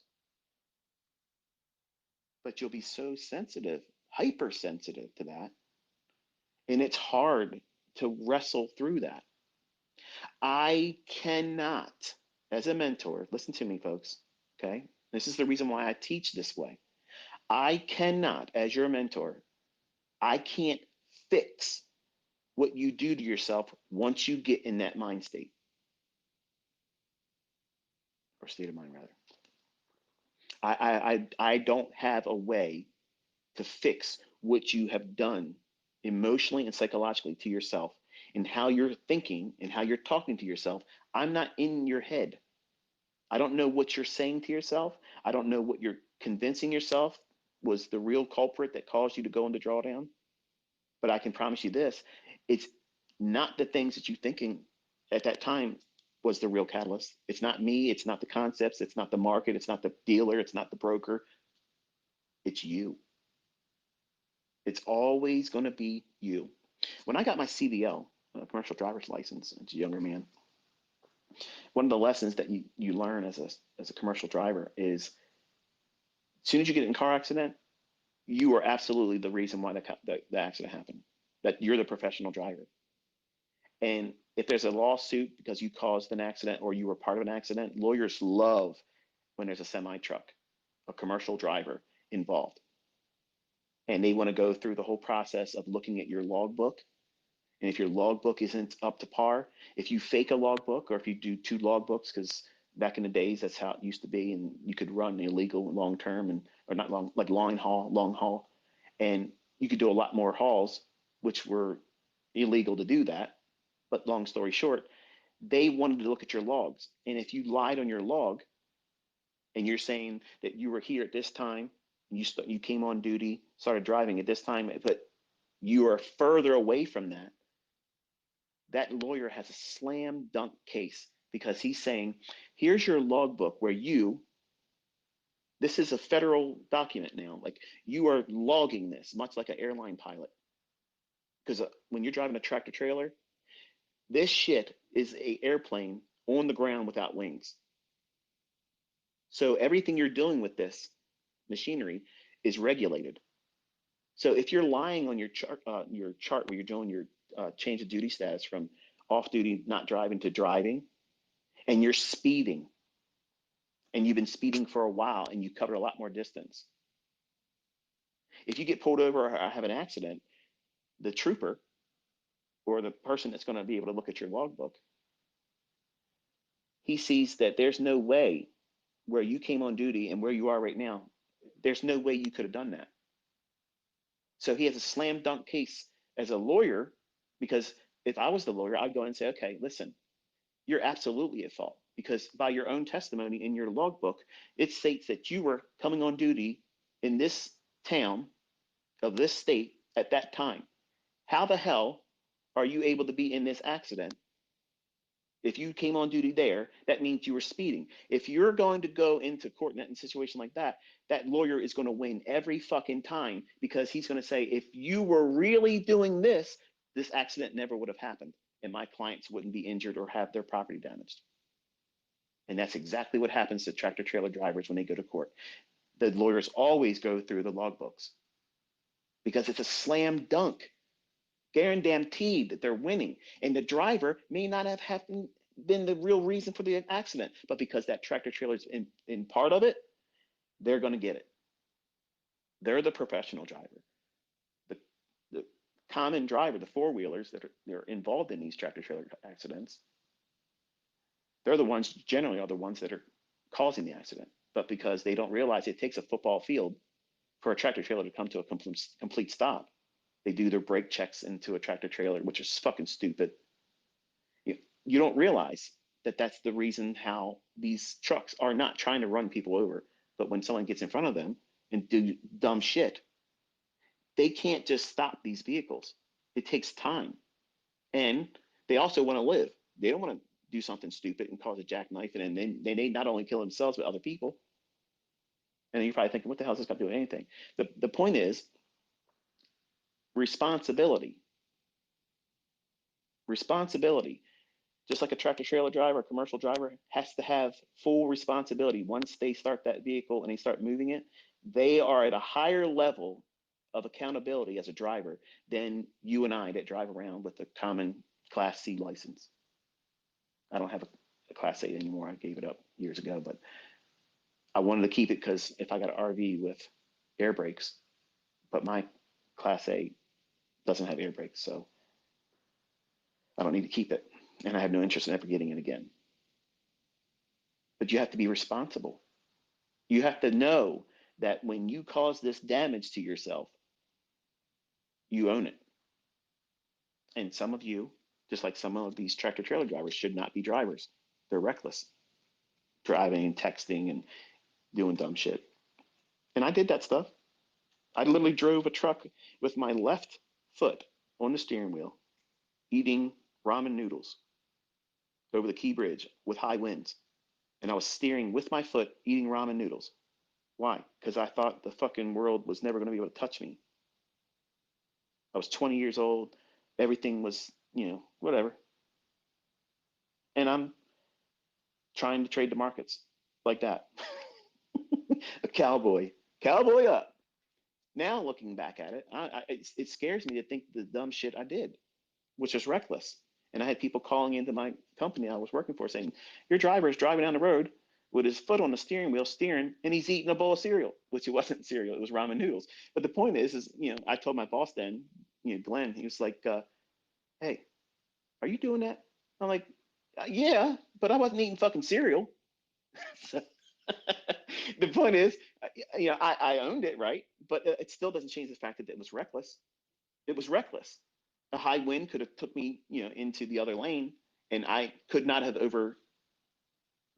over, but I couldn't have compensated for that and steered it properly because I was using my fucking foot to steer while I was eating, which was dumb. But that's what arrogance is like when you're a 20-year-old. You think you can just do whatever you can, and there's no consequences. There's no death. You don't have any concern about mortality, yours or anyone else's. And when you're young and you're in a market like this, that same type of reckless abandonment materializes. And now when you're met with drawdown, that cracks that sphere of invincibility, that force field that you thought you had all this time because you're young and you think you're going to live forever. And even if you break a bone, who gives a shit? You're young enough, it won't be that big of a deal. Now you lost your force field. Something got inside and touched you. And drawdown shows you how you're going to react. Not just then, but how you're going to react in the future every time you go through drawdown. And if you don't handle it properly or learn how to do it appropriately and talk yourself through it, remind yourself there is no emergency, you will be stressed out always as a trader, even being profitable. And that sounds like it could be technically impossible. How can you be highly stressed out but still profitable? High stakes trading. High stakes trading. I'm just going to say this, and Tom Hugard, we've been talking in private. He knows that I respect him, and I'm not saying anything out of place here. It's not to say anything bad, but I don't subscribe to his approach to trading because he bets a lot. He bets a lot, and he's allowing himself and the people that follow him go through wild swings of profitability and drawdown, profitability and drawdown. And as a younger man, that would have been fine for me. Like I didn't care about that. But over time, blowing out accounts and having just horrendous drawdowns and periods of not being able to turn it around, it made me not want to be able to do that. Like I don't want to stomach that. Like I want to be in precisely, know what I'm looking for, and not see those types of wild, crazy equity swings. So to me, high stakes trading is high stress trading. And it may feel euphoric when you win and you feel like you've did an Olympic feat, and you have technically. I'm not trying to take away from any of that because it really is impressive when it works. But the problem is you're going through that process and you're placing your body under so much stress, so much stress. When you constantly pump in cortisol in your body, it's actually having an effect on your vascular system, the valves in your arteries and veins, all that stuff. It's beat up. It's not meant to have that. Like racing fuel in a car. Yeah, it's go, go, go, baby, but it tears it up. Like you can't do these things to yourself long term and not have a consequence. My stomach, I tore up my stomach with acid because of stress as a young man that I literally could not even drink water without it hurting. I stressed myself out so much with this shit that I created an eating disorder. Went down to 150 pounds. I was 195 pounds and I was put together. Like I was Mr. Wonderful in my eyes. But this industry changed all that because of stress. I couldn't eat, and to be built, you have to feed the body. You have to eat. And I couldn't tolerate even drinking. And I went to inshores and I was literally on a liquid diet for a year and a half because I couldn't take physical food, which made me weak, which made me susceptible to getting sick more often. And that fear of eating food because of the pain created an eating disorder, which I carried for years. Where did it come from? Trading. Where in trading did it really stem from?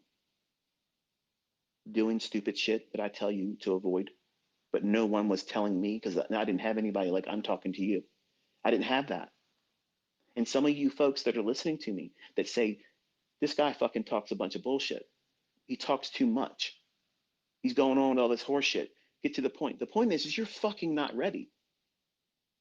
And the people that say, I don't like all his long rants and say, fuck you, fail. Fuck you and fail. How about that? Okay? Because you are literally going to fall on your ass. You're going to go through these things and you're going to have no recourse. You're going to have no reference to build up from. You're going to go through the same shit that I and everyone else that goes through it without any kind of coping mechanisms or skill sets, and you're going to fucking fail. And you'll still be working at your fucking jobs, making menial amounts of money, stressed the fuck out, wishing that it could have worked out for you, but it never did. Everybody's going to have drawdown. Everybody is going to get to that point where they push and push and push until the brakes fall off. Well, if the brakes fall off and you blow your account or you get to a point where you get stopped, like in these funded accounts, they have a braking mechanism. Stop. You have no more authority to make any more executions today because you hit this threshold, whatever it is. I don't know if it's all the same for each company or not, but Cameron hit his Friday morning.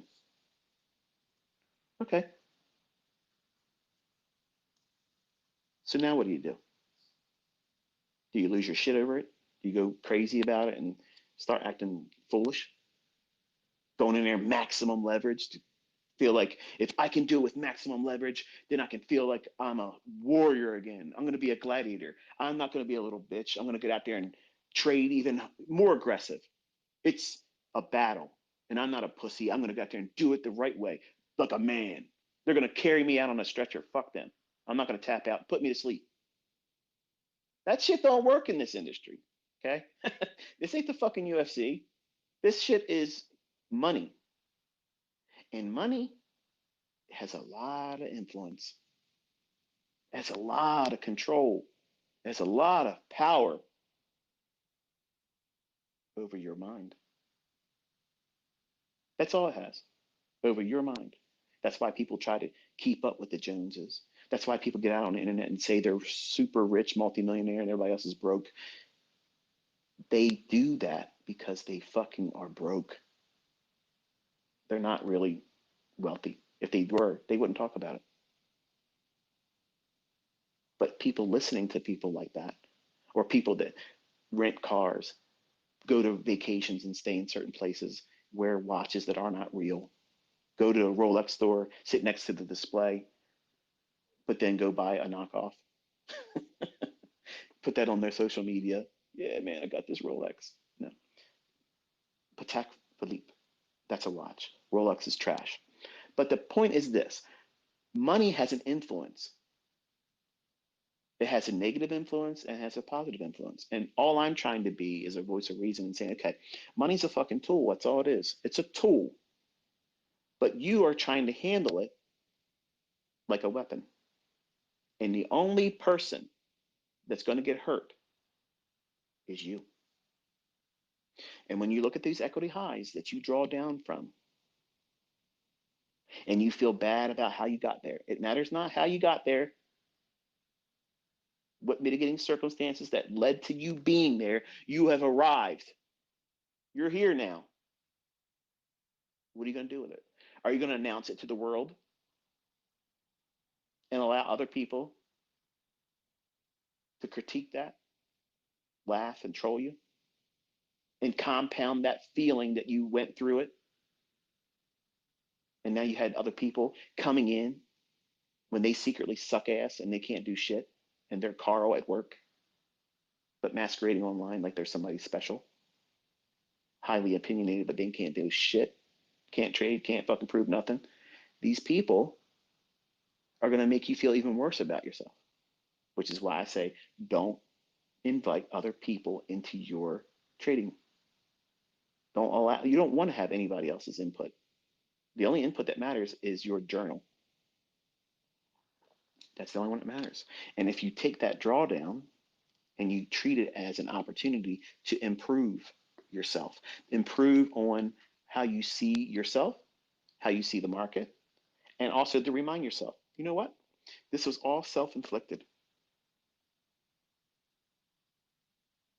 I'll say it again. This is all self-inflicted. Nobody pushed that button but you. You did that. You did it. Congratulations. It was fucking stunning how it happened. You did that all by yourself. Well done. Look at that. Nobody probably could have did it any better than you. Now, fix it.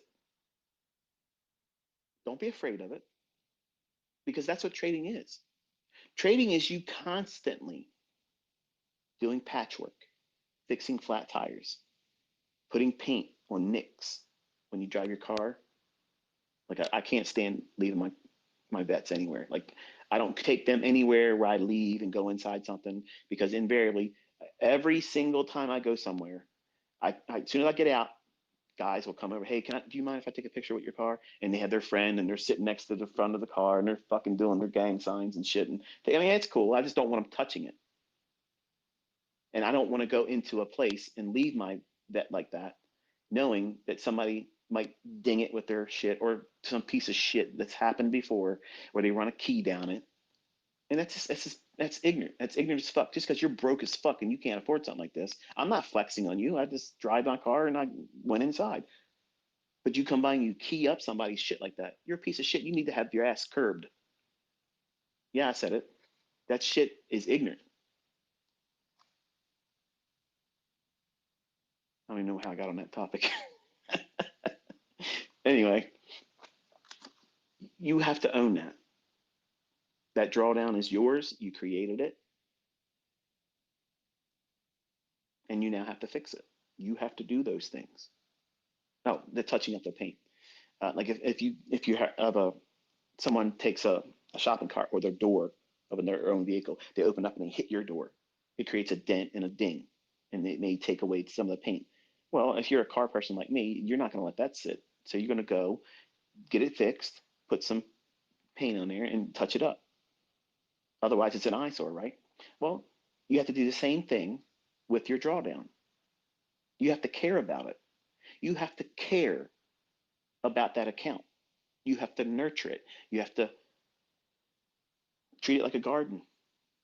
You have to water it, fertilize it, give it everything it needs to grow, and keep the weeds out. What's the weeds? Toxic people and their fucking opinions about you and your trading, and your toxic thinking. That's the weeds. You got to keep the weeds out of your garden. Don't let choking thoughts about what you did hinder your next series of trades or your very next execution. Because that's exactly what he's going to be feeling the next time. Even with me standing next to him next week, he's going to be thinking, if I say this is one here, what's Dad going to say? And then you think he's going to stop with that? No, here's what's going to happen. And this is exactly what you've done too. He's going to say, all right, Dad's teaching me to look for this in the chart. I think I see it. I see it, but I don't want to say it because if I say it to him, he's going to say no. And then he's going to be thinking, if I did it wrong there, Dad's going to be thinking, I don't know how to do this at all now. Now I'm going to feel like I got to do it better than I already feel like I got to do it better because I'm in drawdown. He's going to overthink every fucking thing. What is that? That's a weed. That's a weed. So Monday, I'm going to be coaching him on how to just observe. No button pushing. It may be Monday and Tuesday, but Monday, no button pushing, no entries, no nothing.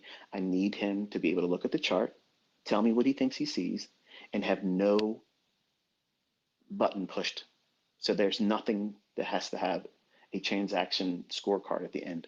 It can't be measured as a bad thing. It can't be measured as a good thing. It goes back to the equivalent of a demo, or not even so much as a demo, it's tape reading. He needs to be reminded that the stuff works still, but it's got to be in the hands of the capable. He's not capable. He's capable of drawdown. You've seen that. Everybody's capable of that. But most people in trading are not equipped to mitigate drawdown.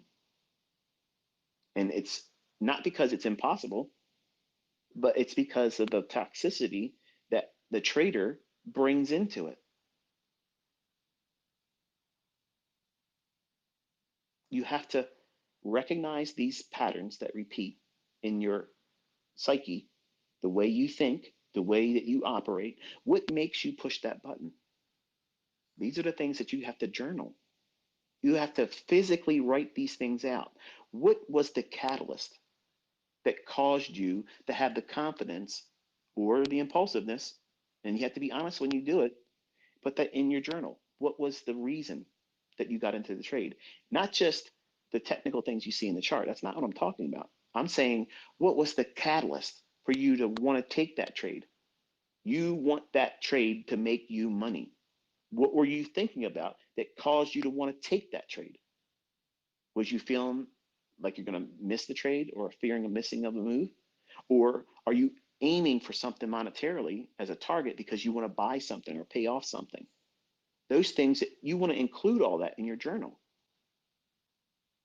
Much like I mentioned earlier, when I was trading copper as a young man, I fell short of a target and I wanted to hit that target. So the trades I took after that trade closed before I hit my target, I just fell short of it 1 point. And then it started a series of trying to get something so minuscule, boom, wrecked. A couple trades in copper, didn't work. Then we go to a different market. Cotton, yeah. Well, there you go. Smoke that account. So long and short of it is you have a responsibility to be in a constant state of control over yourself, which is why young men and women, if you're out here and you're smoking weed and shit and you're trying to trade, you're doing it wrong. You have to be 100% lucid. You want to do that shit on the weekend? I'm not hating on you, but you can't be doing that while you're trading. If you're drinking, your state of mind's changed. You can't do that because you're medicating yourself. You have to be comfortable in your own skin. And unfortunately, a lot of people aren't comfortable in their own skin trading because all their bad shit comes up, bubbling up to the surface. And then you lie to yourself and everybody else that can see it. And you say it's the other things outside of you that caused it. Oh, this happened to me because of that. No, you did it. You owned it.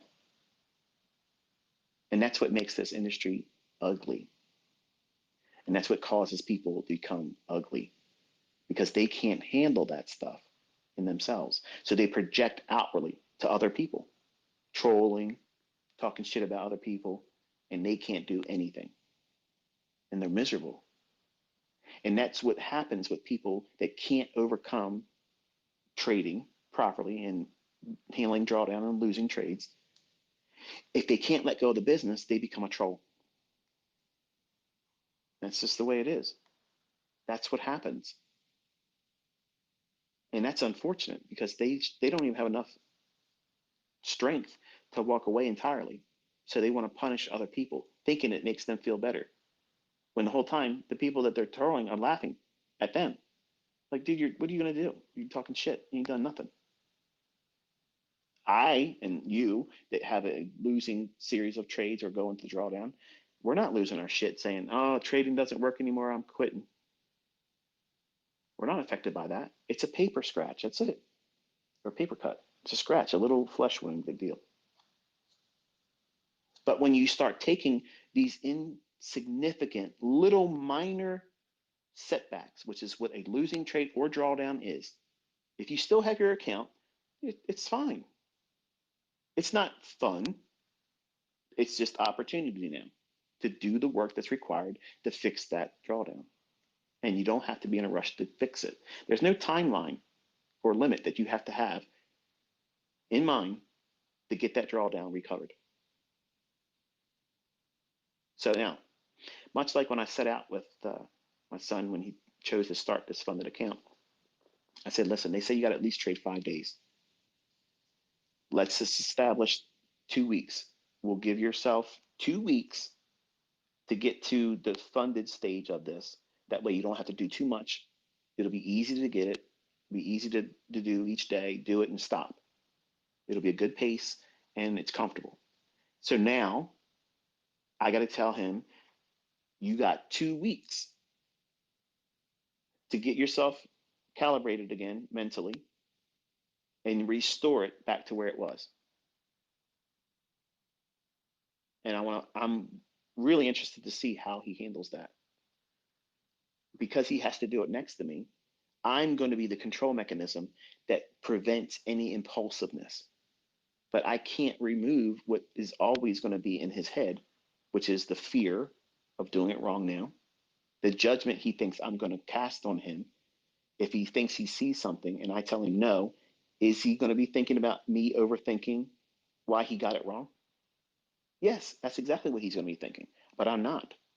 I'm aware of it now. I'm telling you publicly that's what he's going to be doing. And that's exactly what you do to yourself. When you go into drawdown, your next series of trades while in drawdown, you're hypersensitive to everything because you know you are capable of ruining yourself. And you have to be responsible. Slow down. Less is more. There's no time limit. You don't have to get it back right away. Give yourself time. Schedule it. Schedule it. If you have drawdown, say for instance, say you have drawdown equivalent to what he put himself through on Friday, equivalent like $4,000. Okay, $4,000. Give yourself 4 weeks to fix that. Do you need the 4 weeks? No, you don't. But in your journal, you tell yourself, I have given myself permission to take up to 4 weeks to mitigate this drawdown. Guess what that does? Guess what it does when you do that? It frees up that overwhelming desire to do it right away. You've wrote it out in your own words. You wrote it. You didn't read it in a book. It isn't a tweet that I sent out. You wrote that. You gave yourself subconscious permission to wait for a deferred event of mitigating that loss over a span of 4 weeks. You push it out in time so it doesn't linger over you like a dark cloud that forces you to take a trade that may not even really be there. Now, $4,000, let's strip this back into a modular perspective. What do we have to do to get that? Well, 4 weeks, $4,000, it's $1,000 a week. That's 20 handles on one contract per week. Oh, shit. That's only 4 handles one time per day. Easy, isn't it? What's hard is waiting for the move that sets up that four handle run and then stopping, because you've given yourself 4 weeks in time to mitigate that. But ICT, shit, man. I'm in a competition to be on the FTMO leaderboard. Fuck around with this stupid shit. I'll never get back up there. You're trading to be on a leaderboard instead of becoming consistently profitable. You're fucking gambling. You're doing it for all the wrong reasons. You're doing it for pomp, for clout, and you're wrecking yourself. You will wreck yourself like Yin and Yang boy in Texas on his live streams, trying to prove something. The only thing you're proving is you can't fucking trade. Now, you want to do that? Go right ahead. Well done. But that's not the right way of doing it. When you're in drawdown, you have to be very careful how you manage yourself psychologically and emotionally. You have to be the cheerleader for yourself. Nobody else is going to do it. And you do that through your journal. You have to keep yourself accountable. The only one that's going to be doing that is you. And how do you do that? Through your journal and writing out what you're doing. Your drawdown. How much money are you in drawdown? You're looking up at that peak, that mountain, Mount Everest drawdown. Okay? You're looking up there. All right, 153,400 and whatever it was. Okay? How do we get back up there, Cameron? How do we do that? You give yourself time, take that time, and be, well, an ample amount of time, much more time that's required, which frees you up psychologically. Now, think about how it was when you were in university or when you were in grade school. You know that there's going to be a final coming. And all the studying that would be required, the students that are taking this education seriously and they don't want to be stressed out the last minute, they're doing a little bit of studying each night, 30 minutes. Throughout the semester, throughout the quarter of their learning, right before we get to the final, those diligent students, the Koreans and the Asians in my class were always teaching me how their parents told them how to study. They didn't wait for the last day or two right in the final, where everybody else tried to fucking cram it in the night before. Stressed the fuck out. And when I was in high school, no dose was a thing. Everybody went out and bought no dose, which was basically caffeine, so that way they can stay up and cram all that stupid shit, all these months and weeks of stuff. You can't do that.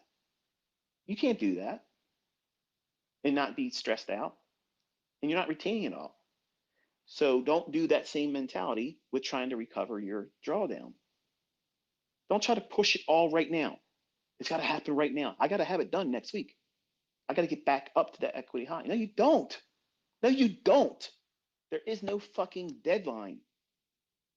But in your head, because everybody's on social media, everybody's showing the best of what they've done, not full scope of what it is they've done. Drawdown, losing trades, stop doing live streams because they can't fucking trade, and now nobody can see what they're doing to themselves. You have to be 100% responsible. But you also have to, in periods of drawdown, you have to coddle yourself. You have to prop yourself up, encourage yourself, and be constantly reminding yourself that there's no emergency or sense of urgency to get this drawdown back. The only person that's uncomfortable holding on to that drawdown is the retail Rick in you, the gambler. They want to get back to that high, that first buzz of being at that new equity high. They want to get back up there. They're the one inside of you that feels the ache of getting back up there. The trader doesn't have that feeling. The trader is the person that's pushing the buttons and managing the trade. And the analyst ain't worrying about it because that's not their job.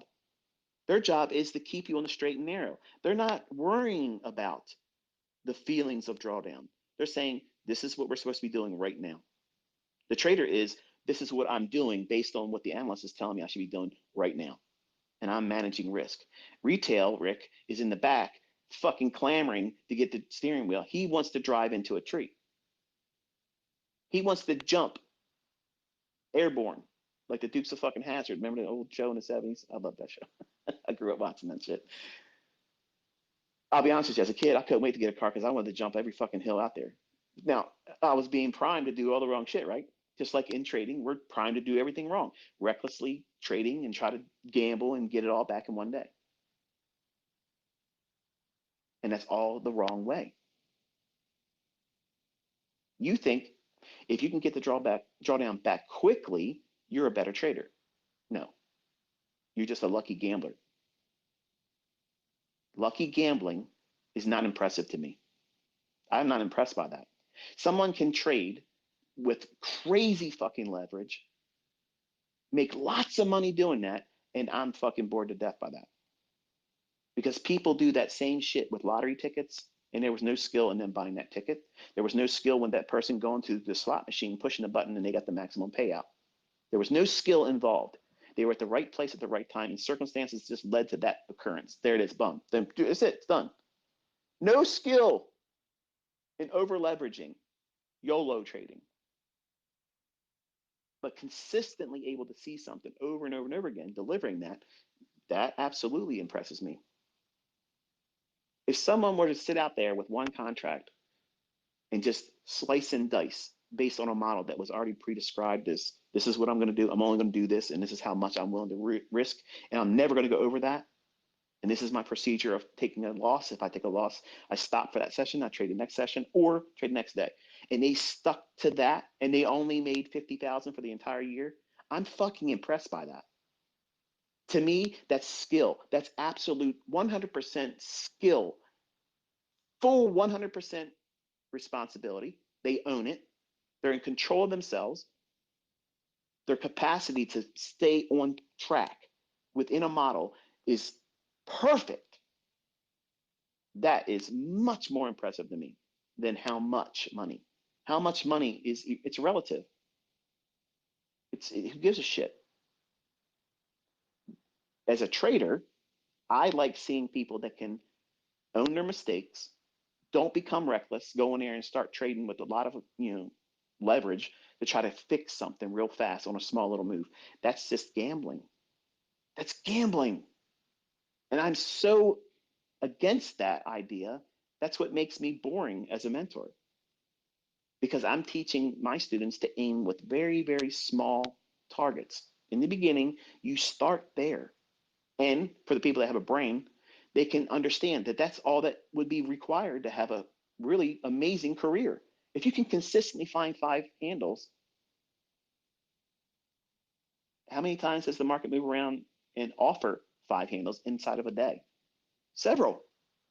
You're not limited to that one, but you have to know what one looks like and find it consistently. And then you grow in your understanding about yourself, how you're going to react, what you're looking for. Boom, other models make themselves available to you. And then you can start seeing 10 handles a day per session sometimes. And then 20 handles in a day or more. And it need not be a runaway directional move. You can trade up and down and trade intraday without a bias. But you can't trade without an intraday bias in the beginning because you don't know what you're doing, which is the reason why I tell you focus on directional trading in the beginning. Not because that's all you should do, but you have to have a baseline to grow from and then be able to track your progress. And when you go into drawdown, you go right back to basics. Go back to the basics. What are we in? Are we in a bullish day or a bearish day? I want to focus there. What time of the day am I looking at? Okay, I'm going to wait till it's really easy for setups to form. What does that sound like in ES?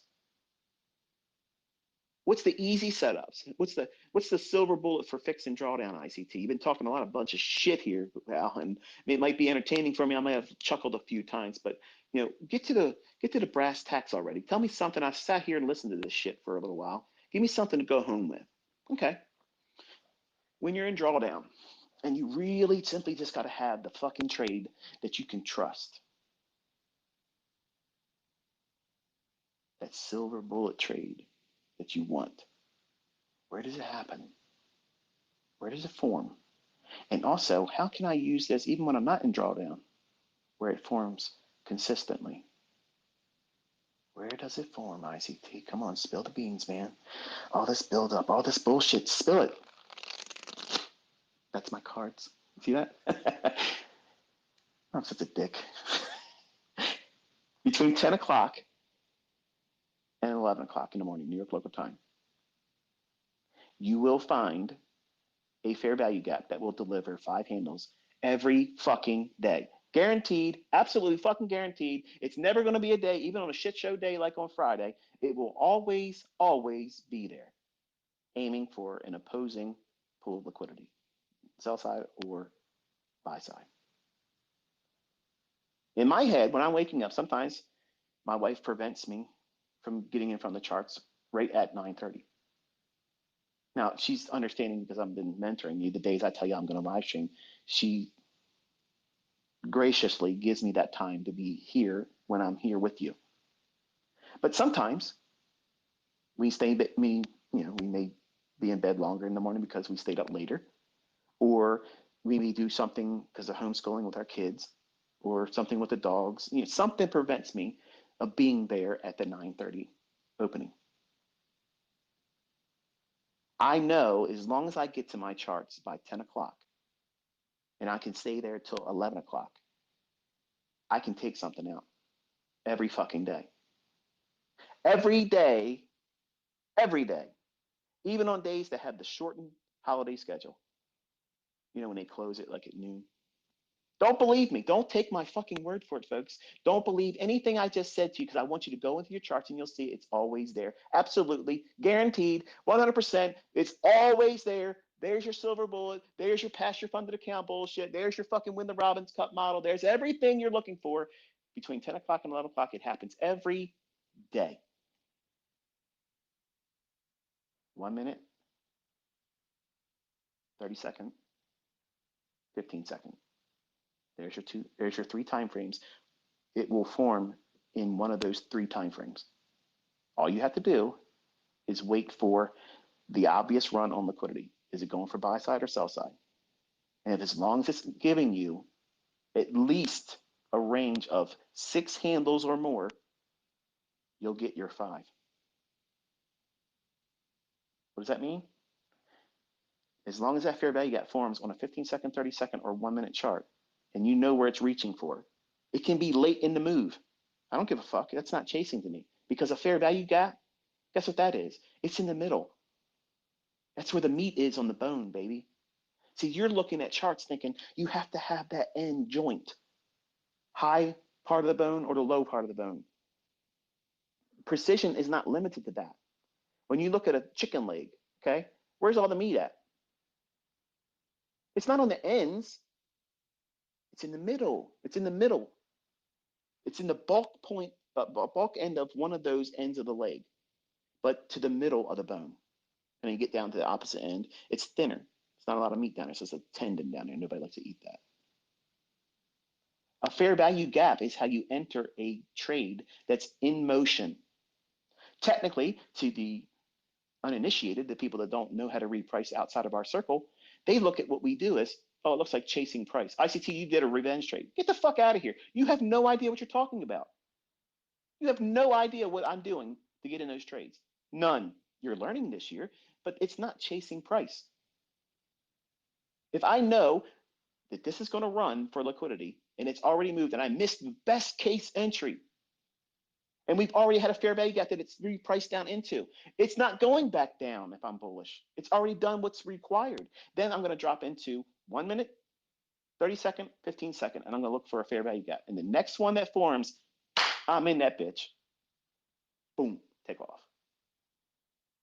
Get my 5 handles or even more, whatever the difference is between where that fair value gap is forming to the liquidity I'm aiming for. And I submit to that. I let it go. And then the algorithm sends it. And then I go on social media and say, wow, how random. I banned a guy this morning. I saw him. I retweeted a student. A woman said, It feels so good to see trades go in my favor. And because we don't have a lot of the women in this industry, at least, I mean, I'm sure there's more of them, but they're not as vocal on social media. They're usually, the quiet, timid ones, and they don't want to draw any special attention to themselves. The women that do, and they announce that they are seeing progress, I like to retweet them. Now, this person said, I'm getting real fucking tired of seeing all the gloating. Fuck you. That's why you're banned, bitch. I'm encouraging that person and other people because they're saying what they're experiencing. You don't like other people succeeding? Go fuck yourself. Go fuck yourself, you miserable pieces of shit. Around here, we're making winners. And I'm encouraging that type of mindset where discovery of oneself and the ability to be able to do well. And they see progress and they want to announce it to me and say, I appreciate what you're doing and it's working in my life. I see the results. I'm moving forward with progress and I'm thankful. I'm appreciative. I'm not gloating, bitch. I'm celebrating them. And I'm putting a spotlight on them. So other people in this community that might not be having that moment yet, they see it and say, you know what? Fuck yeah, I'm sticking around because I'm getting mine just like that. I'm encouraging. I'm not fucking gloating. Fuck you. How's that work for you? That's why I'm banning you bitches that say that shit. I ain't got time for the clownery, motherfuckers. You talking all this chit chat shit. You ain't done nothing. You don't trade. You don't show shit. You don't call no fucking moves. You're all bullshit. Sock puppeting little bitches. My students, I care about. I want to see them do well. I want their mindset fucking jacked up, motivated. Not some weak ass, oh, it's random. You gotta hopefully get lucky. Fuck that. We don't use luck here. Luck don't fucking have any part of this equation here. We have a process. We know what the fuck we're doing. We know what we're looking for. We know when opportunities are arriving. It's scheduled. Retail fucking ricks out there, they don't know where the fuck this shit's coming from. They don't know when their indicators are going to form shit. Their triangles laying over top their fucking chart, hiding price, moving average crossovers, all kinds of Mickey Mouse shit on their charts. They have no idea what the fuck's coming until it happens. And then they're reacting to price. Your job is not to predict price, but to react to it. And they shit themselves. They have no idea what the fuck's going on. None. They don't champion themselves when they do well because they don't know when the next fucking trade's going to be panning out for them. I do. My students fucking do.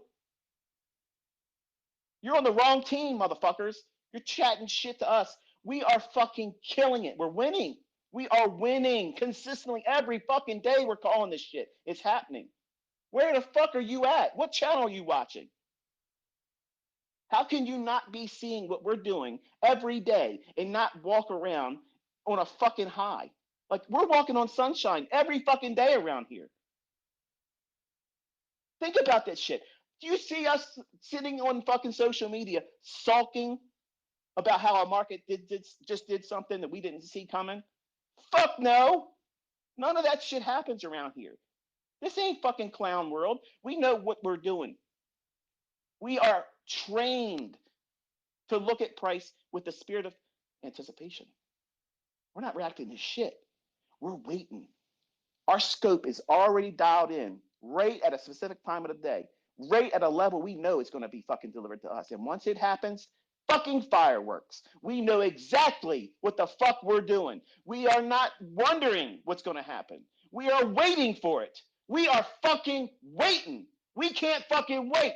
Put it on a platter for us because we're going to take it home. That's how we operate around here. We are trained fucking killers. This motherfucker has nothing against us that we can't handle. Not one thing, not one fucking thing that these markets do is a surprise to us. Now, who do you want to fucking listen to? You want to listen to some fucking loser logic where they're waiting for some stupid fucking indicator to plot something. You don't know when that's going to fucking happen. You're staring at your chart waiting for that shit to happen.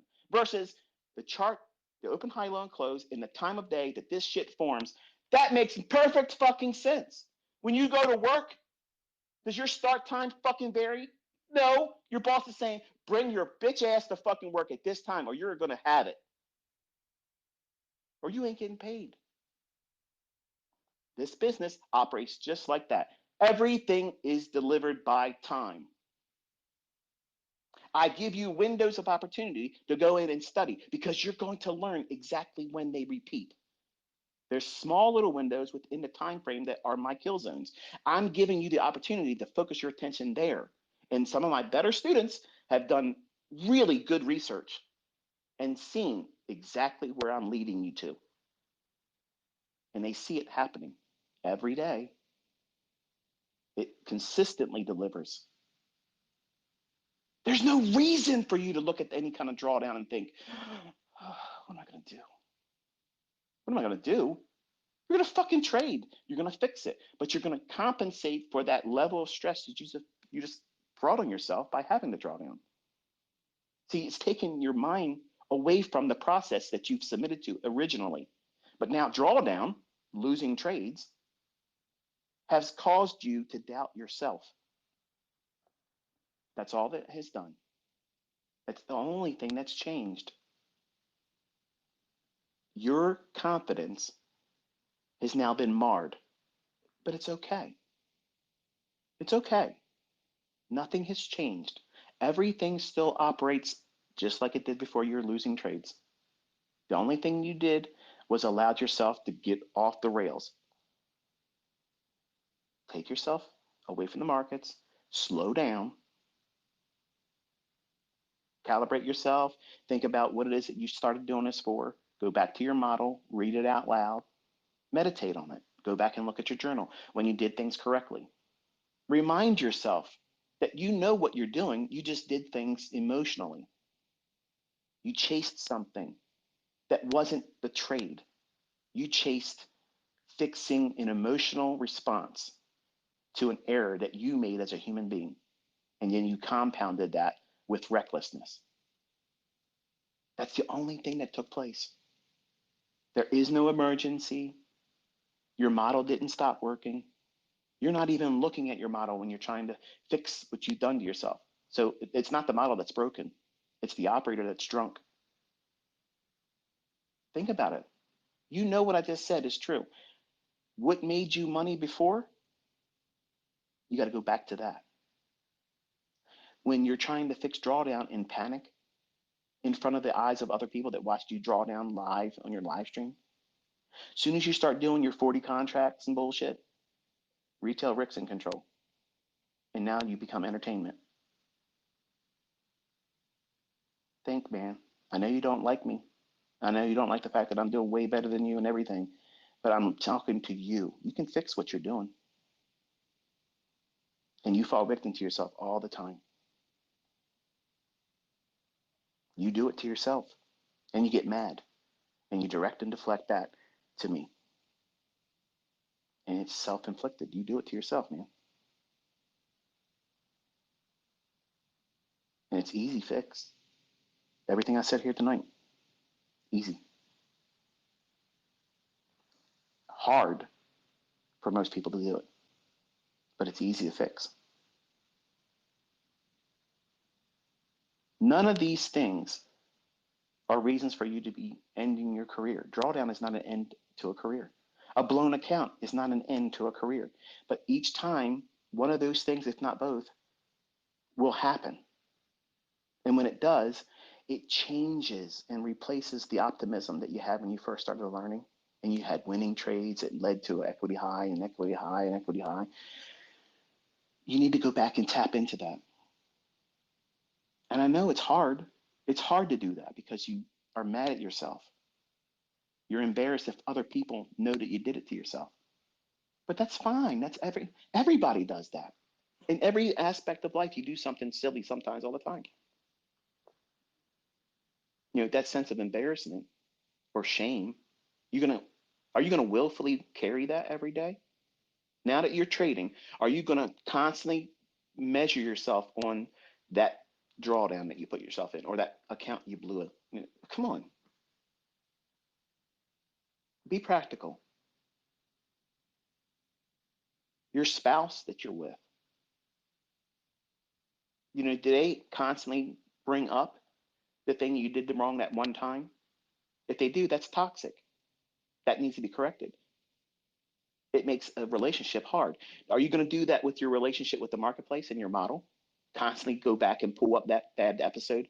Yeah, you did that trade right, but remember that one time when you did everything, you drove down, and then you feel like shit. You have to nurture yourself emotionally and psychologically and keep all these things that are outside interferences to distract you or make you feel less about yourself. You need to keep that out. That's the weeds. Don't let weeds grow in your garden. You have to prune and till the ground constantly, looking for things that are going to be a distraction to you, that's going to be an impediment to your development and take you out of the mindset that's required. Now, obviously, in this one, I'm speaking from a stance of bravado, you know, because I'm confident and you as my students are confident because what we do here is on another fucking level. But I don't want you to feel like, because you may be a quiet personality, you may be a woman that's, up in age, and you may hear me get on this and carry on like I did. That's just the way it is, folks. I mean, I'm passionate about it. I'm reminding you all, you're at the right place at the right time with the right person. And there's no reason for you to ever doubt what you're learning or doubt yourself. You just got to keep showing up every day. But I don't want you to feel like you got to go out on social media and try to be a fucking gladiator against everybody else that doesn't do what we do. That's the part about our community I don't like and other people don't like. I don't like that. And I know that there's people that don't like me that are, they're pretending to be an ICT student or someone that likes me, putting the bullshit in their profile, but they're really my trolls. So they want to kind of like perpetuate this idea that our community is toxic. Our community is arrogant as fuck. Yes, we are. We are arrogant. We're extremely confident because we're not guessing about anything. And that unfortunately unsettles everybody else that doesn't do what we do. And I don't give a fuck if that hurts their feelings. I don't care. I'm not out here like I used to be on Twitter. I used to literally go knocking on everybody's fucking door, say, hey, you're full of shit. Your stuff don't work. Why aren't you fucking proving it? Just call something out. Do a fucking analysis. Tell me something. What's the market going to do? Oh, you're an asshole. You're a demo baller. Okay. I had fun with that. I'm not doing that now. But see, you're learning the real mechanics behind what makes these markets move. And that's upsetting everybody. Because the more I do this and the more I prove it, and I'm bringing students that are fucking taking down fortunes with real money. You see these people saying, oh, these are paid actors. The companies are interviewing them. They're the ones paying them. They're being interviewed. They have their receipts. Ask them for it. I'm directing the audience that watches my videos to them. You have questions, ask them.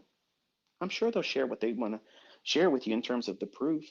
They don't need to have any more proof. The companies themselves that paid them out in their titles, $122,000, 200,000, 400,000. They paid these people from their money. They got payouts. $40,000, $76,000. That's not market replay bullshit. It's not demo dollars. That's the really real. It's where the rubber meets the road. It's proof that this is a concept that's transferable. Do you need to make that kind of money? No. Should you aspire to? Sure, absolutely, and more. But you don't just jump in thinking that's how it's going to be, because that's what gets you in periods of drawdown, chasing something. And don't, and I've been telling my private students all the time, do not listen to these testimonials and think that I need you to do the equivalent or more, because that is not what I'm telling you to do. I'm just saying I gave an open invitation to anyone that's using what I've taught. If they want to make themselves known and have an interview, their face will be seen, their voice will be heard, and their social media information will be made public, and I will draw attention to them so the audience members have an opportunity to talk to them themselves. That's not a paid actor. That's someone that's done it, that's made money. And you may not want to do an interview and done very well. And I have lots of them. They don't care about supporting other people. And guess what? There's not doesn't make them a bad person. They have their own life. They have their own prerogative about what it is they want to do. A lot of you are already saying many times, when we're done in November, you're getting off of Twitter. You don't have any other reason to be there. I won't be on Twitter. My account will be there. That last post will be there. No tweets will be deleted. No videos are coming off my YouTube channel. But my level of engagement with all of you will be very, very, very low. I need that. And I don't mind working hard this year to earn that. But when I step back, it's not because someone rolled me off of Twitter. It ain't because I'm afraid of anything else. It's because I'll be 51 in August. And I am looking at the time that I have left here. And I don't want to spend it like this. As much fun as it is, I have asked my family to spend far too little time with me because of me doing this. And it's been unfair. And I want them to have time with me. Because tomorrow's not promised to no man. I could be snuffed today, taken out. I saw a comment someone shared to me from a dickhead from Texas in his comment section. Someone made a comment saying, I thought for sure ICT would have been killed by now by doxing his address. What kind of shit is that? Like, really? Listen, I understand I rub people the wrong way, but to incite people to want to knock me off, first of all, I don't give a fuck if you do. Instant death, instant glory, I know where I'm going. But I don't live in fear with that shit. But that's the level of toxicity. And Pat, I understand you mentioned on Twitter, you get a lot of feedback from people that's claiming to be an ICT. And I know you say you don't listen to spaces, but I know you do. When you say there's things that are coming out of our community that are shit being said to you about it, dude, that's the flavor right now. That's the only thing they can do is to try to make us look bad. And I'm asking all of you as my community, if people are talking shit, the best thing you can do is ignore them. Don't give them any attention because that's what they want. They want that heat. They want that constant stimuli because they suck. And when you argue with them or you try to defend me, you don't need to defend me. Shit, I'm already fucking proving it. My students are proving it. The market's being called. I'm pushing buttons. Everybody sees it. The bottom line is it is what it is. And let them choke on it. Don't even give them any fucking time. And when I talk about things like this and people try to mother me, it would be better if you didn't talk about it, ICT, blah, blah, blah. I'm actually answering someone that sent me a message that they're wrestling with because they saw something that has them on the fence about trying to start here. I saw this person talk about you, and it's just, what can you say about that to help me get past it? And then I'll respond and I'll say that. It's like a blanket statement because I know the more time I spend out here doing this, the opposition will constantly put more bullshit out there. And all you have to do is show up every day. If I don't know what I'm doing, if these things don't work, you'll find out on your own. You don't need somebody else to tell you that. You determine that from your own opinion. Don't sit here and sign on to social media, whether it be on YouTube or Twitter or anything else, and take somebody else's opinion about me or anything and simply adopt it. That's the problem with social media. Believe me, I can't wait to get off of Twitter in November. I can't wait because it's just fucking toxic. Not because of the community. I don't care. People talk shit about me all the time. But when I sign on to Twitter, the things that are being suggested to me because it's political bullshit or people smearing this one in the campaign or that one, and it's just toxic as shit. Like, it's toxic. So in our community, I try to keep the energy level high. And sometimes it comes across with male bravado that may not be all that palatable for certain audience members. I'm not changing. You filter it. If you can't, go find someone else. I'm not going to be something I can't be, especially if I'm live. If I'm live, that's unfiltered, and I'm going to have these swings.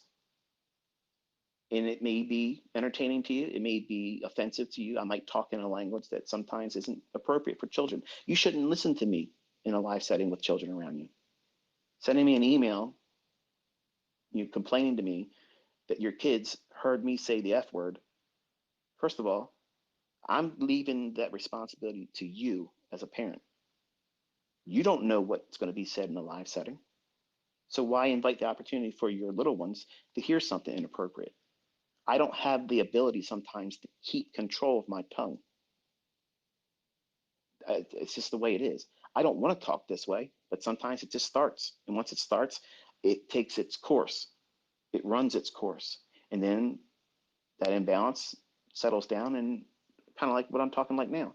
If I talk another hour from now and don't get off here, you'll hear me rev up again. It's not planned, it's not scripted. It's just, unfortunately, that's what happens. And when I lose control of it, go off the rails, my mind reaches for language that isn't always appropriate. And I don't feel good about it when I'm done.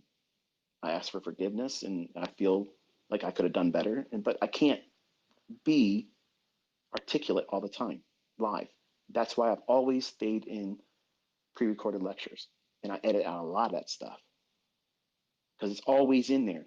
It's always in there. So I'm a real person. I mean, I'm not AI. I'm not some fake fucking shit.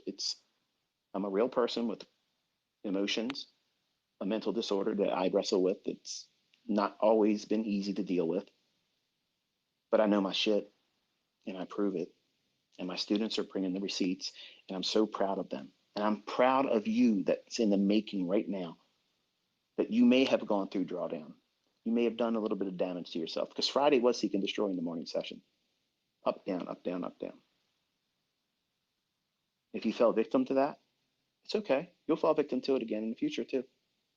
Sometimes seek and destroy starts off just like a day that's obvious it's going to do this, and then it smokes your ass. Then you think it's doing something other than that, and it smokes your ass again.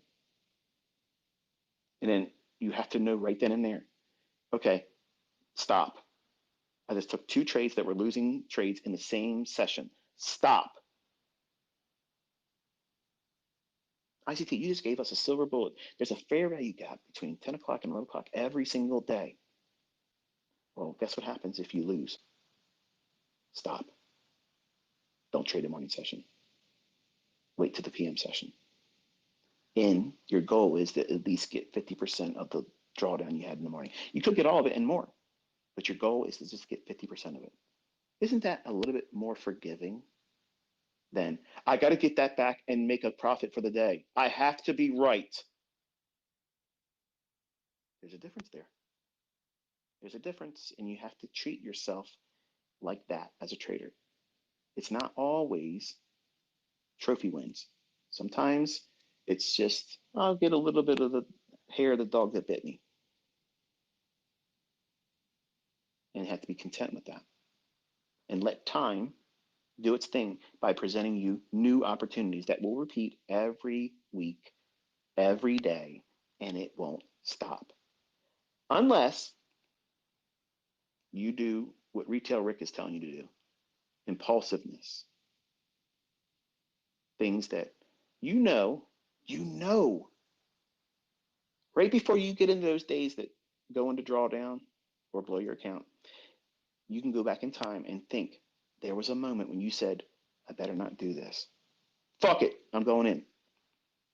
That was it. That's the test, and you failed it. Every single time that's ever happened for me, I never looked back and said, I didn't see that coming. You knew, I knew, it's the way it is. You just got to do it. You just got to do it. Fuck around and find out. In this business, you fuck around and you can find out that you're out of this business. You can cause more damage to yourself financially than you're equipped to pay for. You don't think so? Over leverage in front of CPI. Yeah, you'll be owing the broker. It'll take everything it's got in your account plus some, and they'll be calling you up real quick with that.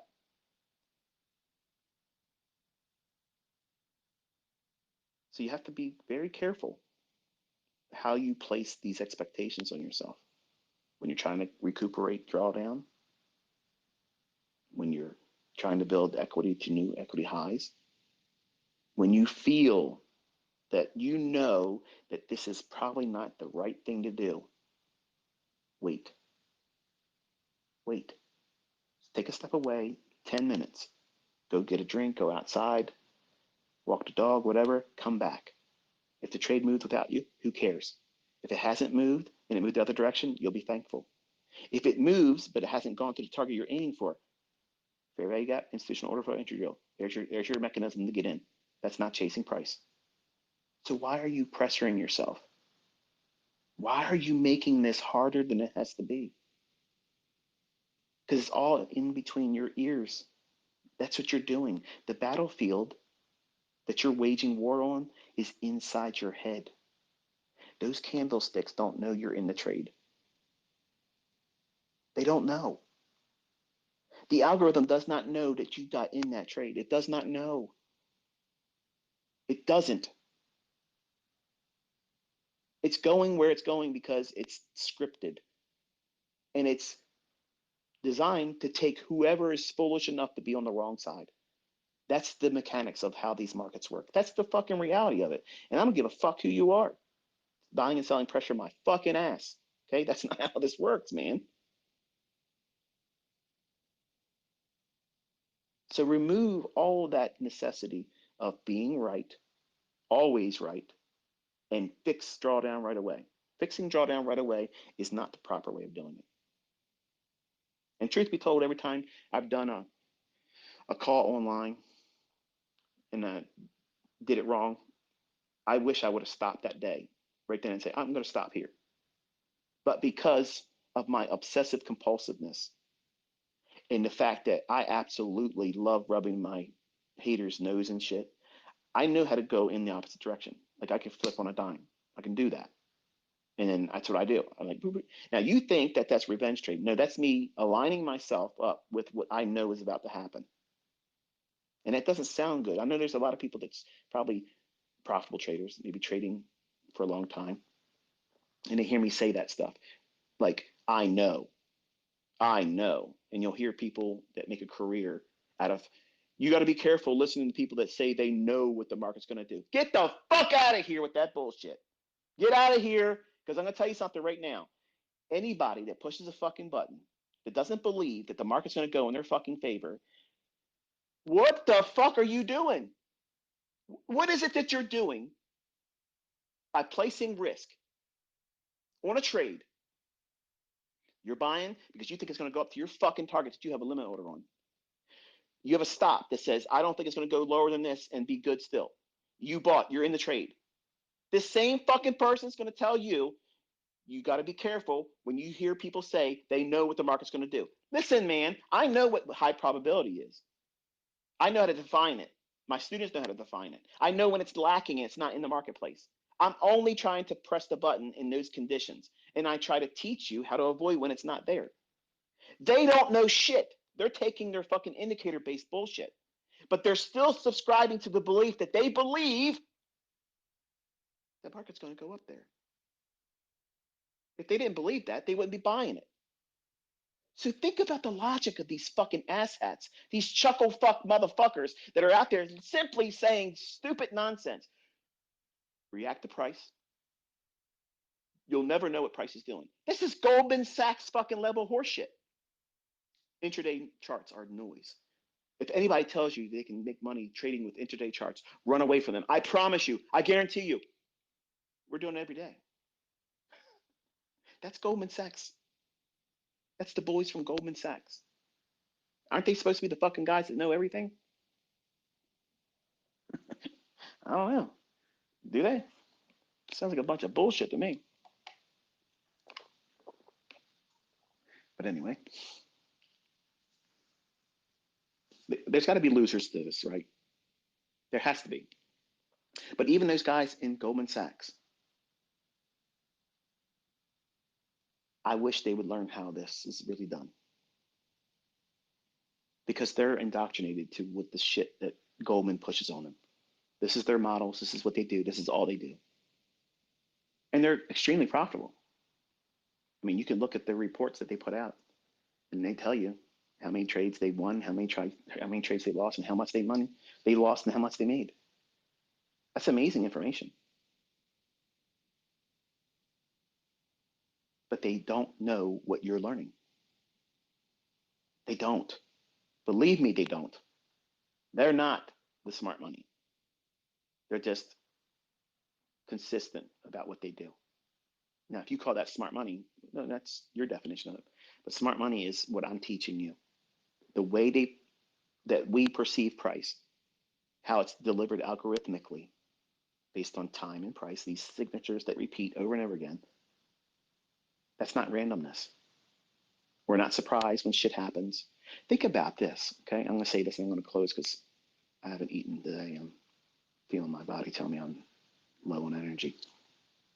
Wouldn't think that based on the delivery of all this banter this morning, right? That's the only benefit of having chemical imbalances. It's like fucking nitrous oxide. You know, when I'm running low and all of a sudden I'm out the gate running.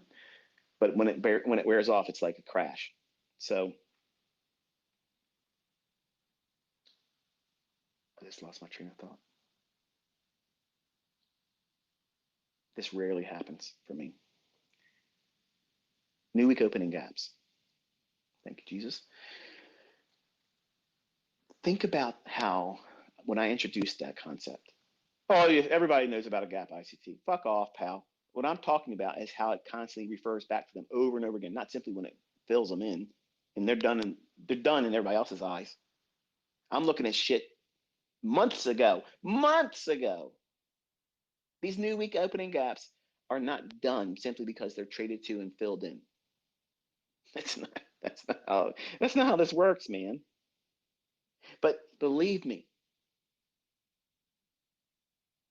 the folks that put this shit in motion, they don't mind that you know there's a gap because they can't hide that. And they're thankful and happy that you understand that, yeah, it goes up there and fills it in, and then it's done.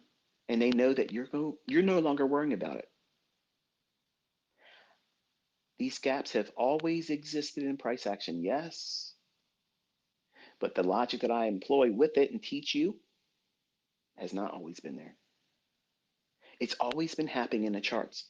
But because you're not annotating your charts and having them on your charts, and nobody's ever taught this shit before, you never noticed it.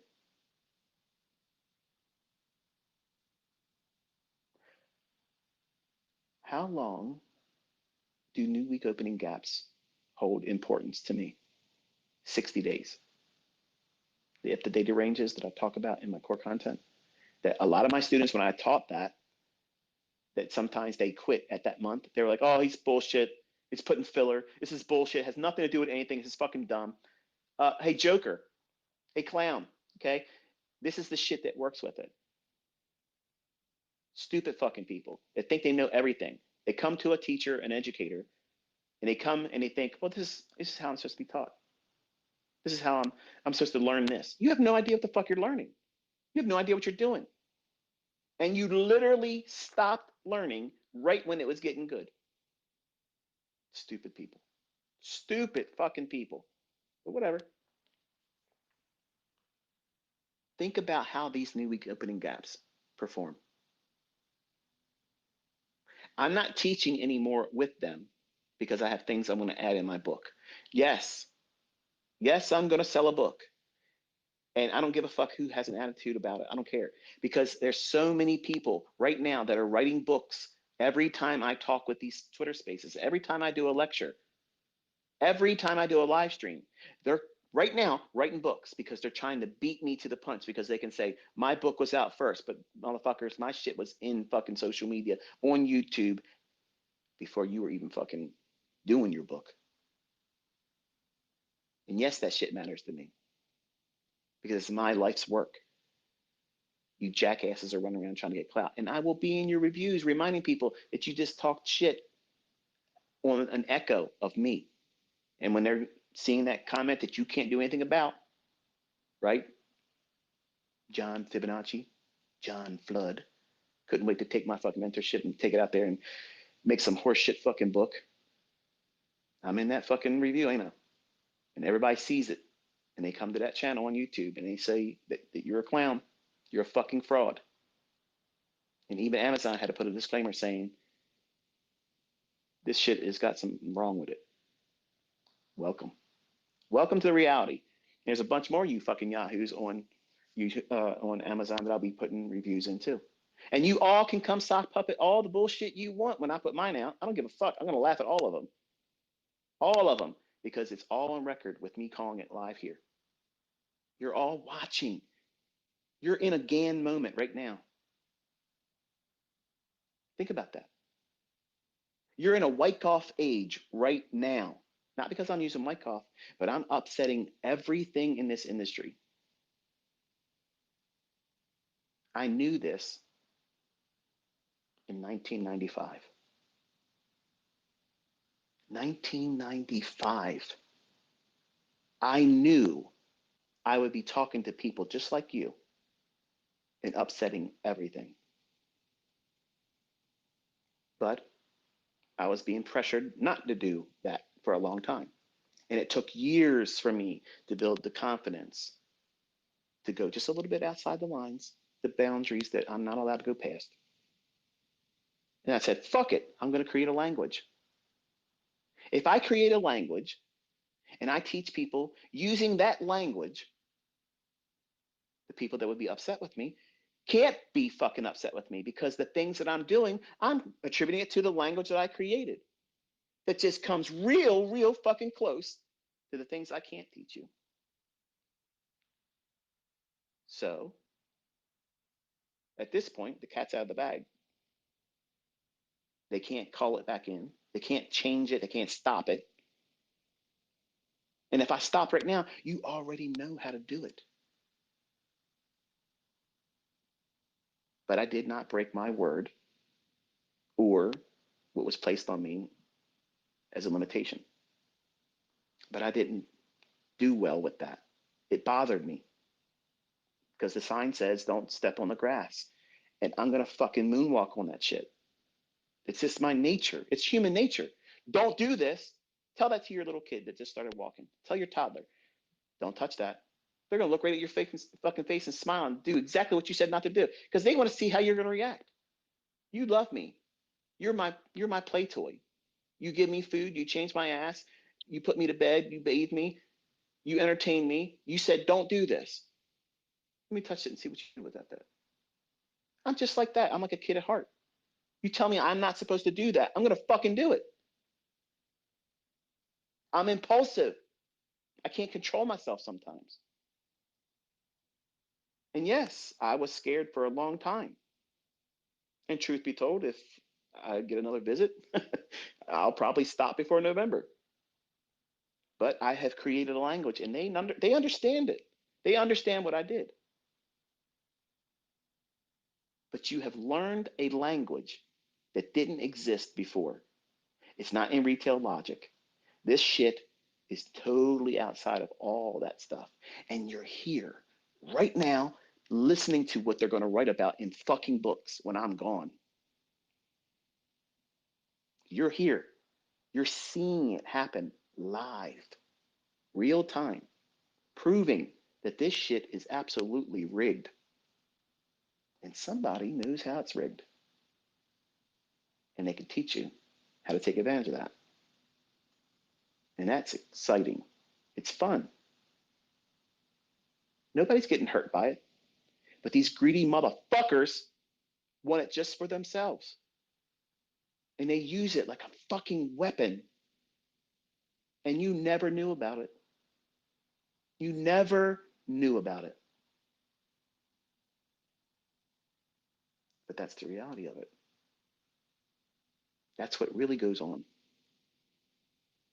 And they perpetuate things with financial news network channels and websites and talking heads and all this bullshit that constantly feeds you misinformation. And you never notice it. But it's always there, hidden in plain sight. They'll never change it, folks. They will never change it. I'm proving it. And there's people still pissing and moaning saying there is no algorithm. I work at a brokerage firm. I work at a trading desk. I'm a this and I'm a that. There is nothing. Get the fuck out. I don't give a fuck. You have blinders on. Nobody's this precise. Nobody, nobody using other bullshit, retail garbage can see this stuff like this. They can pull it out after the fact, which is in my opinion. They can pull it out after the fact, which is in my opinion. Wyckoff is great for explaining yesterday's news. It's great. You can learn price action with Wyckoff. Yes, you can, but you cannot get this level of precision with it. You can't. And the people that fanboy it because they don't want to give me the credit for the shit they're really trading with, I don't care, dude. I don't care. You can call it supply and demand if it helps you sleep at night, but order blocks are not supply and demand. But you'll see that there is something totally different in this neck of the woods. There's a certain measure of confidence. I absolutely loved that funded account interview. And for the life of me, I apologize, I can't remember.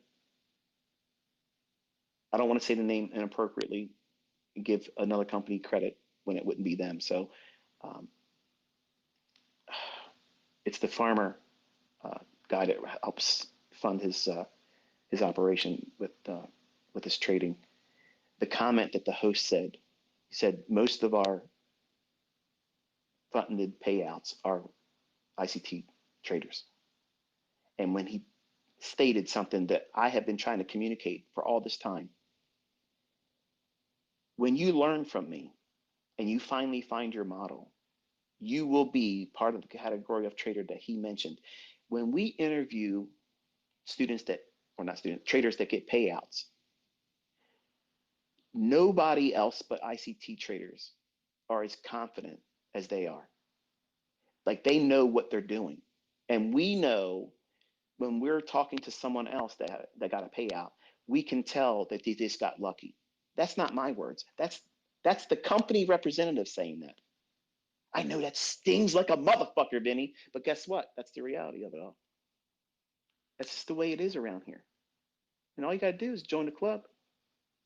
The invitation's still open, bro. I ain't got no hate for you. You talked all that shit about my family, made up all these bullshit lies. Lawsuit, bring that fucking shit. I don't give a fuck. Bottom line is I'm still gonna be winning. Period. What I've already released, people are gonna use it. They're gonna make lots of money. Some people will fail. Some people will lose money. It doesn't change the fact that shit works. It just means they did themselves in. That's human nature. That's just the way it is. Sometimes people just fuck up. And you just got to make some changes, recalibrate yourself, and get back on the horse and ride it. Or get back in the car and drive it until the brakes fall off. But you can't do that when you lose control and focus. Because if you can't stop yourself when you're out of control, when you're doing all this dumb shit recklessly, trying to get back to an equity high or fix a boo-boo, losing trade, you will do more damage psychologically that's going to be more impactful than losing the money in the account because you'll create scar tissue. In your learning, in your perception about what it is that you're doing and about yourself, you'll create scar tissue. And scar tissue doesn't have elasticity. So you can't grow easily. It's painful to grow. And that's what happens when you do the wrong thing with toxic mindset and you try to progress. You're limited. And that's why people many times quit because they can't get past it. You have to tear through that scar tissue, which creates more scar tissue. And it's painful. And I teach you and lecture you so that way you don't go through that stuff needlessly. It's always self-inflicted. Am I teaching you how to go through this without taking a loss? No. I'm teaching you how to avoid blowing your account. I'm teaching you how to endure drawdown and mitigate it, yes. But losing trades are going to come. The human aspect to this is not something you can avoid. You're going to do it wrong. That's where the losing trades come in. Not because the concepts are flawed. You saw it incorrectly. I authored this stuff, and sometimes I do it wrong. I get a case of the ass. I'm hopped up on goofballs. I want to prove something. There it is. It's done. I've invited some external stimuli into the decision making mechanisms that cause me to push that trade on. And then when the adverse reaction comes, I'm not surprised by it because I invited something outside. I've invited chaos in, and chaos does what? Shows up on time. So you don't want to be doing all of these things when you're in drawdown that promote speed, aggression, get back quickly, because all of that is the opposite of what you should be doing. And I've never really read a book that's, in my opinion, met how to deal with drawdown appropriately. Not to the degree like I'm talking about here. I can talk about this topic a lot because as a young man, I did my ass in a lot with dumb shit. Like I'm not making this stuff up as I'm going along. I went through it.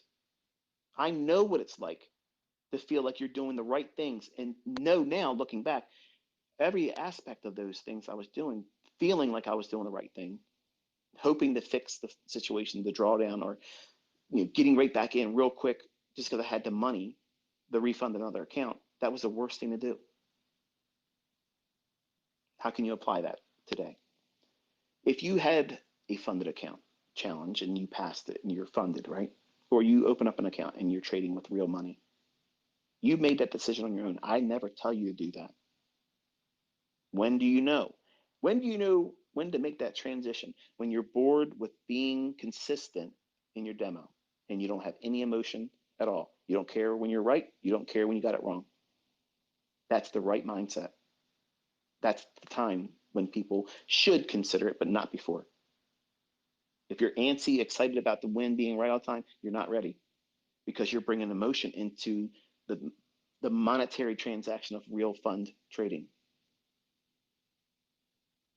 And you're going to be constantly concerned about the outcome on a scorecard or report card basis, profitable or not profitable.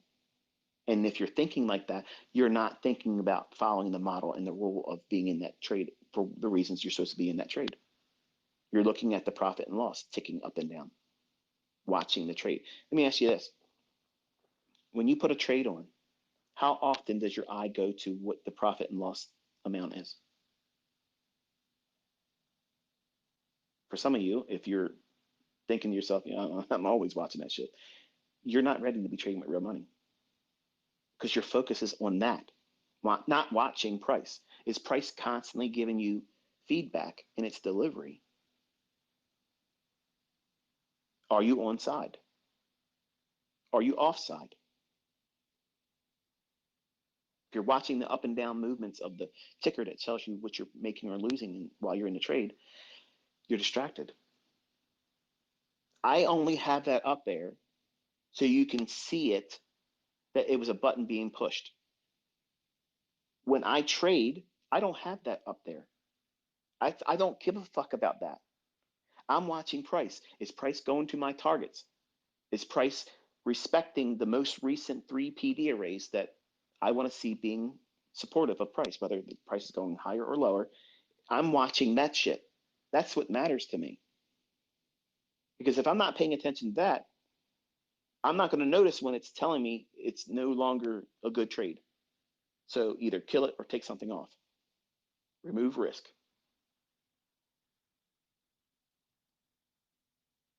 Compare and contrast that, knowing what you know about yourself and your attention span. If you're watching profit tick up and down, like the game. When I was younger, I wanted to see, okay, all right, $200 more, it'll be $1,000. Okay. And you start talking to it. All right, come on, $1,000. Come on, baby, $1,000. Woo! $1,000. I promise. If it goes to $1,000, I'm going to get out. If it just gives me $1,000, please, please, just give me $1,000. Now it's drawn down. It's down. It's only up $500. You were up 750, but you were wanting 1,000. Please, please, just all right. Just get back to 750. Fuck it. I don't need 1,000. Just give me 750. I promise. If you just give me that, I'll get out. I swear to God Almighty. Just give me that. I'll get out. Now you're only up 250. What the fuck's going on? Where's my $1,000? Why can't I get 750? Fuck it. If it goes to $500, I'm getting out. Fuck this. It's a drawdown. Fuck this. Nobody knows how to make money. This is bullshit. This fucking broker did it to me again. There you go. That's it. That's retail 101. That happens because you're watching that ticker that shows you the profit and loss. The whole time, the chart's telling you, you're on the wrong side now. Hello? This open, high, low, and close bar here is telling you you're on the wrong side. It's in your face like a neon sign, but you're not seeing it because you're watching the money. Everybody falls victim to that. Everybody does. There's never been a trader that's come into this industry that never had that happen to them. They have had that happen. And sometimes the break-even traders that can't be profitable, the number one rule that helps them get past that, just always break even, is stop worrying about the money. Do not have that shit on your chart. Because if you're focusing on the money, you can't look at price. You set all these little milestones, little goals for yourself. You have a trade. You have a limit order that it's supposed to trade to. And all of a sudden you start worrying about a specific dollar amount because you can't stand to be in the trade. You're not submitting to the limit order being reached or the target being reached. You start looking at the profit and thinking to yourself, I ain't had a win in a while. I got to go on social media and show somebody something. Shit, I got to get that $1,000. $1,000, that's it's a band. I got to share that publicly. I don't need to get that 3,000 I'm really supposed to be holding for. And I can't really hold it because I'm impatient as fuck. So let me get that $1,000. And you enter that same situation I had as a young man with copper. You want that target. There's no reason for that actually happening now because the chart has changed direction. Price is going to go the other way. But damn it, this is your target. You're supposed to trade your plan and plan your trade, right? Okay, you're in the trade. You have a higher target. Your limit order is waiting if it goes up there to get you out. But notice what's happening here. You've allowed the concerns about money to hide what price is telling you. And now you're submitting to the fact that you don't have patience. That's a good thing. If you know that you can't hold on to the trade, kill it, because if you stay in it, you may experience that turnaround. If you know that you are not capable of sticking to that trade idea and it's now making you physically uncomfortable where you can't cope, it's not weakness to get out of that. You condition yourself to get out of it, and if it goes there, then you encourage yourself by saying, "Okay, see, if I would have stayed with it, it would have did that." But you didn't make the money, ICT, so that's fucking stupid, dude. You're acting like you go out there on your first run and getting all these targets, no partials. I'm sorry, man. I'm sorry, but that's dumb. You have to grow. You have to progress incrementally. And nobody walks out there doing full pulls.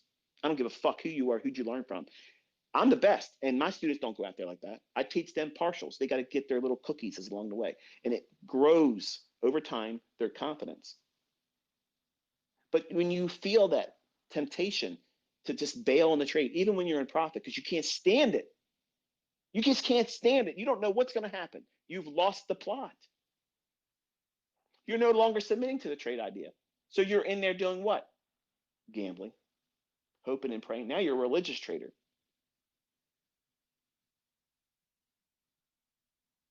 Please let it get there. Who are you talking to? When you're talking to your monitor, who the fuck are you talking to? I don't know who I was talking to, but we're doing it, right?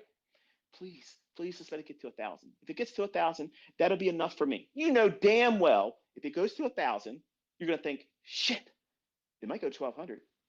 But if I get out of 1,200, what if it went to 1,500? And then you're playing a game, like you're fucking around. And some of you might be laughing your ass off right now because you've been there before, but it really shouldn't be funny. You should identify that moment where you have lost the plot of the trade. And as soon as you start thinking, I needed to do this, I needed to do this, you don't need shit but to get out of the trade. That's what you need to do. Because now you're on a hope and prayer. And hope and prayer, in that setting right there, your prayers are being answered. The price is telling you it's about to go the other direction. And you're not seeing it because you're looking at that profit ticker, the up and down fluctuation of your profitability, hoping that it gets to some random fucking number that has absolutely no reason for price that really reach there. But that's because that's what you want. That's your trophy. That's your cookie. You're reaching into the jar. You're constantly digging down in there, feeling for that last cookie. You want that last one, but it's not there. Carl's been there the fucking day before and got that last motherfucker. Sorry, day late and a cookie short. Your $1,000 profit ain't getting delivered to you. And then what happens? It moves down a little bit and you lower it. Okay. I ain't gonna get a full cookie, but there might be a half of that cookie left. You know what it's like when you get in the cookie jar, some of them break. Oh, there ain't none left really, but let me just feel if there's any crumbs down there that I can put together and get some kind of a shit out of it. So you start making deals with yourself. Like if it goes to 750, I'll get out. I promise. Who are you promising? Who are you talking to? You're talking out your ass because you're not going to do that if it does it. So why are you doing it? You're pantomiming. You're talking out your ass. You're trying to pretend you have, well, the capability to follow through with a rule when you've already shown that you don't have that already. And you are doing what? You're speaking to a fucking computer screen that cannot hear you. It's not going to reason with you. Price is not going to say, well, you know what? I have been an asshole to you recently, and I've caused a lot of trades not to pay in your favor. So listen, pal, it's no hard feelings. It's nothing personal. I'm going to give you something today. I'll throw you a bone. Here's $1,000. Let you get out your target. It ain't fucking happening like that. So why are you even going through the motions of doing this shit? Talking to the screen. Come on, please. Do this. Get the fuck out of here. You have lost the plot. Now, I have done many times, teasingly, either in my recording, sometimes I'll type out, it's teasing me, it won't go down there. And all of a sudden it goes right to my target and then fills me. That's not what I'm saying here. What I'm saying, I know where it's going. It's clearly being illustrated in the chart. I'm not on there saying, please, let this do. I know where it's reaching for. But you as a new student, new trader, you're going to be in a setting where you're in a trade. And it's going to be impossible for you to hold on to it. And I don't know really what goes on that creates that condition. I think it's just a matter of lack of experience, not knowing what you're looking for. And usually that creeps into your trading after you had a series of losing trades. So finally, when you get into something and you're impatient because you want that trade to run real quick to your target, and it might not be doing that. And it might be showing you it's actually reversing, but you don't have that perception or skill set because, number one, you're probably in drawdown and everything you're looking at through price is distorted. So you're really not seeing things clearly. So the only thing that's clear to you is you want $1,000 out of that trade. And it's getting real close to flashing on it in your screen saying $1,000. But what you're saying is you're trying to fucking play a video game where you're going to try to time exiting when it gets to $1,000 because it might flash there 1,000 one time and you didn't get off there. It could go there, flash one time and never be there. And then you're frustrated. So really what you're doing is you're lying to yourself. You're lying to yourself. You're pantomiming like you know what you're doing. And you're trying to convince yourself with every ounce of your being because you're talking to yourself. You're literally out of your fucking mind. You're talking to yourself and a computer screen that has no ability to understand or even reason with you. Think about that. It's fucking madness, right? But that's what you're doing. You're doing that. You're fucking talking to an inanimate object, your screen, and you're hoping and praying that it will listen to you. You're praying that that open, high, low, and closed bar is going to favor you and give you what you want. If you are talking to the marketplace like that, and you're literally praying that it does that, you've lost the plot. You have literally lost control of yourself. And the best thing to do is collapse the trade. That's the best thing. And yes, sometimes it'll run and go to your target. But guess what? You were already indicating that you were not willing to stay patient long enough for that to happen. So what are you learning by staying in that environment where you can't submit to it? And now you're begging and praying to the God of your screen to answer your prayer and give you $1,000 win or whatever that target would be. Think about it. Staying in that environment is not teaching you anything. It's furthering this pursuit of things that are external instead of internal. You're seeing your body, your mind, give you indications that you are now in a position that's uncomfortable. Is there something wrong with you getting out when it was at 750? Because you don't think that it's going to go ultimately to your target and you don't have the patience to hold on to it. What's wrong with that idea, just collapsing the trade? Nothing. It's the same thing with a partial. They fucking pay every time, 100% of the time. They never fail. So when somebody comes behind this message that I'm giving you today, with no proof they fucking trade profitably, they can't call shit, they ain't done shit, but they're going to say, this is stupid, ICT said this dumb shit, blah, blah, blah, blah, blah. Counter it with you doing it live. How's that work for you? Okay, there's your challenge. Everybody's got talking shit about there, talking about me and my concepts. Go out there and start doing it better. I'll watch your live stream, and if you're good, I'll say so, and I'll bring people to your fucking shit. But if you're talking out your ass and you got nothing, bringing nothing to it, your opinion is moot. It's nothing. It's shit, garbage. So when I'm telling you that you are wrestling now, and you don't know what you're going to submit to anymore, and now you just pull it out of your ass. Well, I hope it flashes up this much money in my profit. If it does, I'll get out. That right there indicates to you, if you're thinking it and if you start talking it, you have lost control. That is the last sign that you are now mad. That's the confirmation that you're out of your fucking mind because you're literally talking out loud, praying for something that you have no control over. And it's less than what you started the trade with. It's less than the target that started this whole idea of you bidding in the marketplace. So if you're now in this position where you're begging for the market to give that to you, and it starts moving away and you feel the impulse to lower it, okay, now just give me this. Fuck that. Get out. Just get out of that. And treat it like it's a partial and the balance just got stopped out at break even. That's how you wrestle with that. And you cancel it. You don't have any room for negative thinking about it. You don't beat yourself up about it. It is what it is. What did you do wrong? You fucking made money. You made money. You didn't get your $1,000. You made $750. Fuck it. 750 is better than not having 750. It's better than losing 750. Everything's about perception and how you think about it. And the books and the bullshit you listen to these people out there, they don't know what the fuck they're talking about. And that stupid logic they give you, you shouldn't take partials. You shouldn't pay yourself, is what the fuck they're saying. Run the risk with your low probability bullshit of not getting your targets filled. It's all or nothing. Partials are stupid.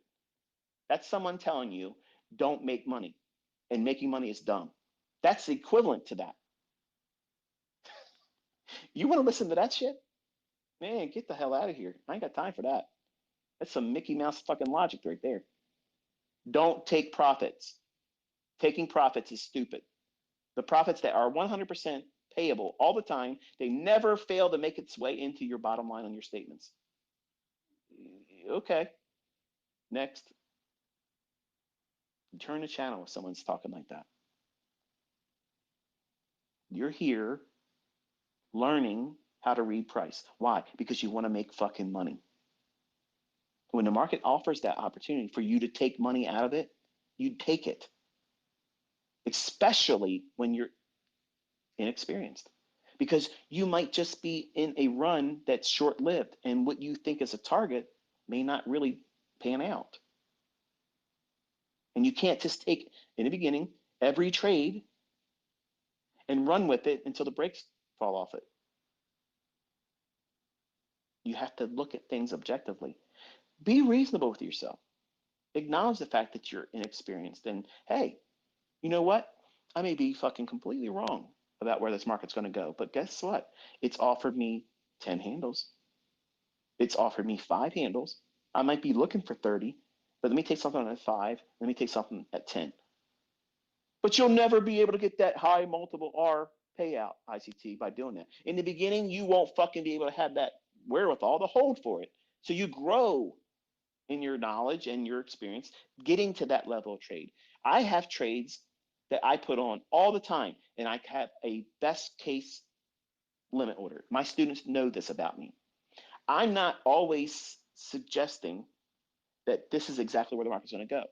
When there's an opportunity for it to go beyond what I think is reasonable, I put my limit order there, because sometimes you get these wild, crazy runs, and it's just nice to be able to catch that tiger by the tail. If you don't have your limit order there and it goes there, you can't make money with that. So I know that sometimes in my trades, I will be just outside of the range that's reasonable. But I'm taking partials along the way to prove to you that it's going in the right direction, and I don't need to see my full terminus target reached.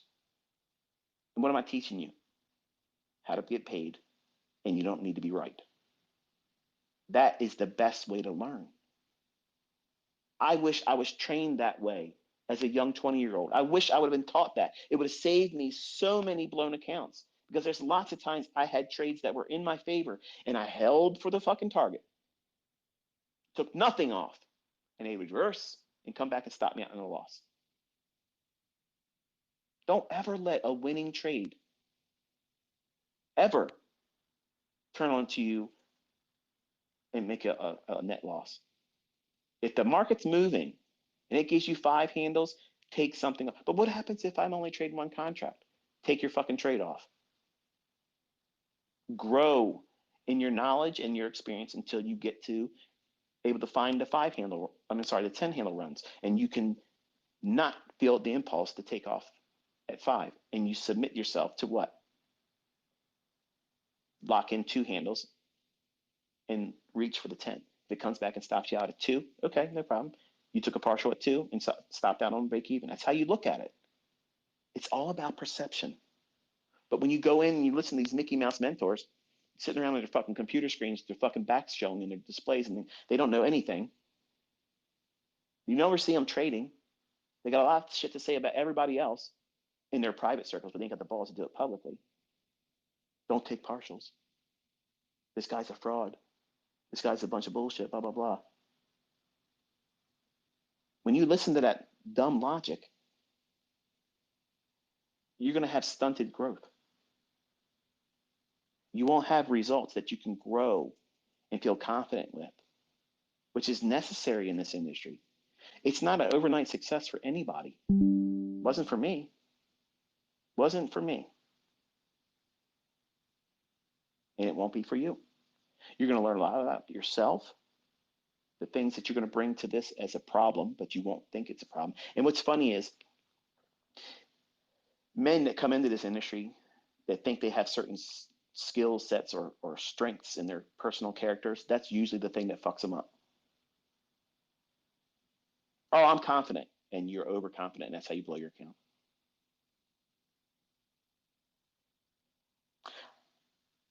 The only skill set that I think is interesting that still causes problems is the people that say they're very patient.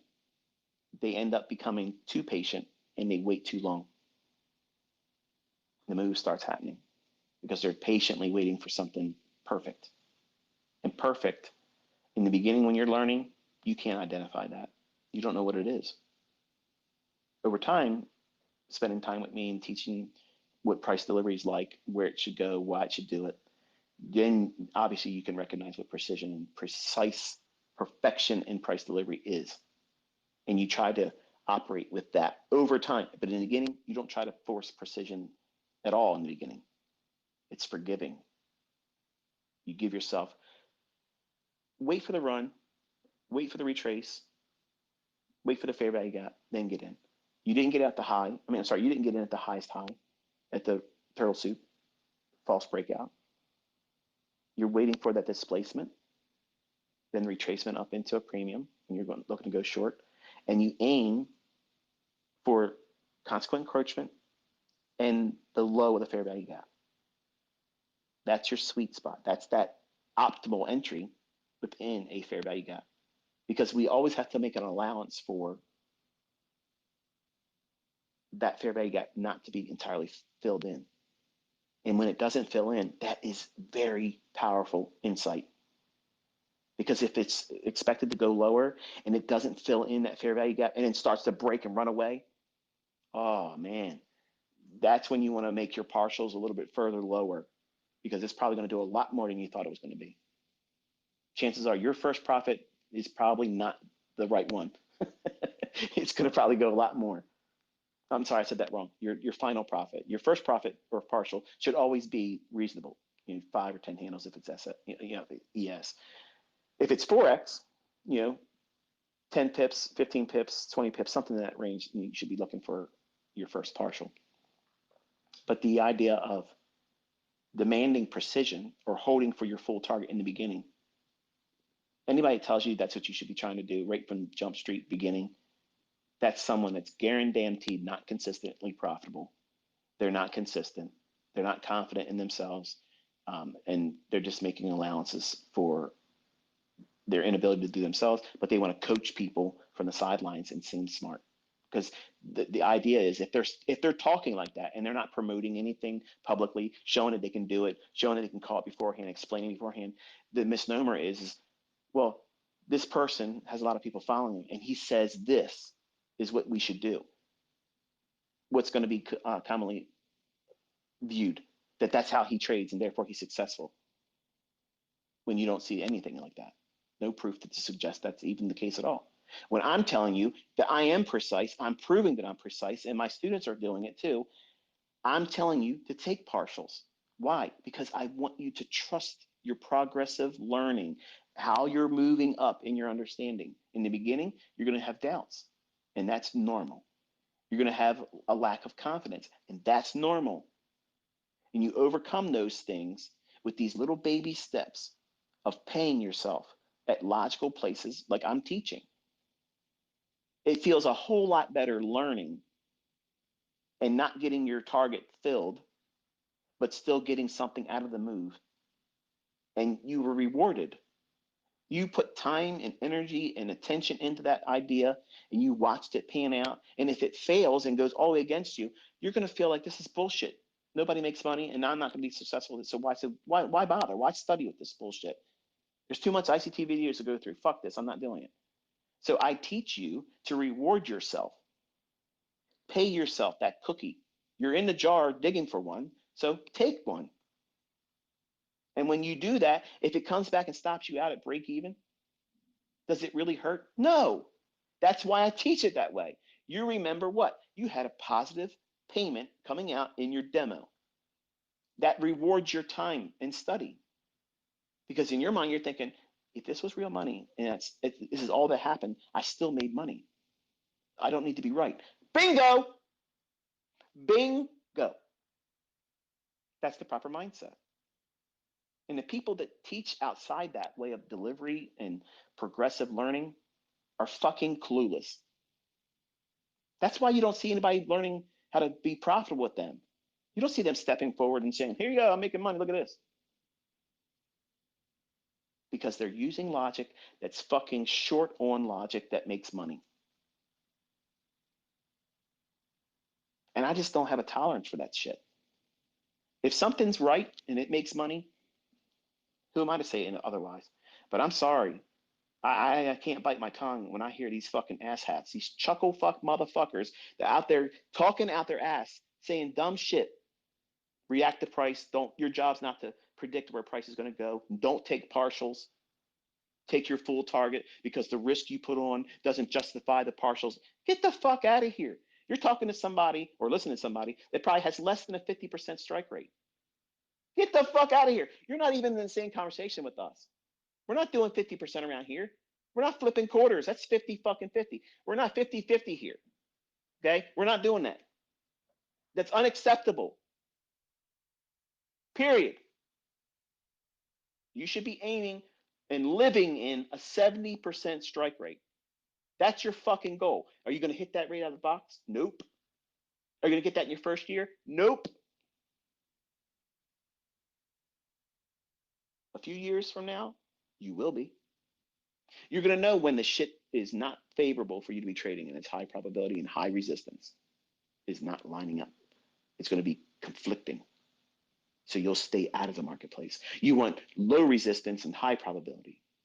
You'll identify when the market's like that, and then you will be in that moment trading with your maximum risk there.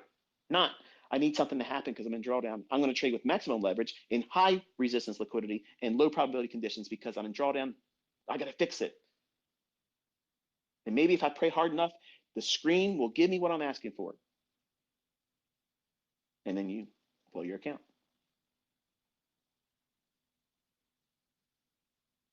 Many of you that are brand new probably never thought about it like this because you haven't been doing it long enough. And it doesn't resonate with you. It just sounds like, a pointless rant. Emotional, talking points that don't have any relevance to you. But I promise you, the people that have been trading, they understand exactly what the fuck I'm talking about. They've been there. And I guarantee you they can appreciate this level of discussion because now it makes perfect sense how they messed up, how to avoid it going forward, and they wish they would have known it beforehand. The same thing that you're hearing right now and not appreciating because you haven't traded with real money yet. You haven't gone through these growth periods where it's growing pains. And you all go through growing pains. Growth and understanding is going to come to you in this industry through pain. And you want to avoid it. I replied to somebody this morning when I tweeted that my son went into drawdown on Friday, and it's the best thing he can have. And the surest way to reinforce following rules is experiencing pain. And the gentleman, I'm assuming it was a gentleman, says, how do we avoid those painful experiences? You go through them. You walk forward without quitting. That's what you do. Because what you're saying is, as a trader, how do I avoid losing? I don't have an answer for that. No one is going to have an answer for that. There is no 100% strike rate ever. It's not. It's not going to happen. I can't produce that for you. I can't teach that to you. I don't promise that to you. But what I do promise is that you will learn how to read price action more clearly than anything else out there can teach you. And at some point, here's where the gray area is, okay? At some point, when you get really, really good and consistent with being able to read price action, and you get bored with being correct in your analysis and the market painting in your favor, and you have no emotional stimuli attributed to it, you don't care. You don't have any kind of reaction that's either happiness or regret. It's just, you know what's going to happen, you know how you're going to react to it, and you expected that to happen anyway. At that moment, it's going to happen for all of you at a different time, much longer than you want it to. I promise you that. But when you reach that moment where it's like that for you, then at that moment, you can consider trading with live funds when you decide so. But any time prior to that, I promise you, you are not prepared. you're rushing to do something and you're falling in line with these people that talk about trading with real money to learn how to trade. And that's the stupidest fucking shit anybody could say in this industry at all. It's fucking dumb. It's dumb. The only thing you're doing is guaranteeing you that you're going to feel what my son feels now: regret, scar tissues formed. He's going to make him scared to take the next trade. Even when the trade's good, he's going to be importing all of that toxicity because he lost. He lost when he didn't really lose anything. It's a simulated environment. But in his mind, because he's new, he thinks he lost about $4,000. So it's monumental to him. And in every trade he takes going forward now, he's going to have the fear and anxiety of, is it going to lead to that again? And that's what happens when you listen to these people tell you to learn how to trade, not in a demo, but with a live account. That is the dumbest fucking shit. Dumb. Don't listen to that. I don't give a fuck who makes fun of me because I'm teaching in a demo. I'm responsible. I am responsible as a mentor. I'm telling you that this shit will hurt you. You want to have training wheels on. You want to have your safety fucking belt on, helmets, fucking football pads, shin guards, every fucking thing, a mouse fucking piece. Because this fucking market will kick your fucking ass. You get in there trying to Mickey Mouse with it. You don't know what you're doing, and you're going to risk money. That little bitty account, that you said you're going to learn how to trade in, be offside in front of CPI number coming out.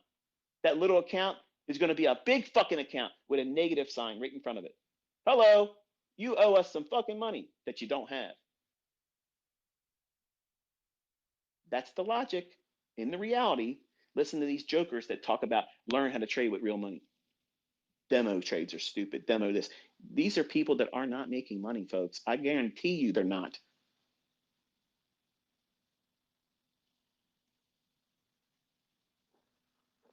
That's a mentor or attention seeker that doesn't like the fact that I catch a lot of flack because I teach through a demo and they don't have the balls to handle all that.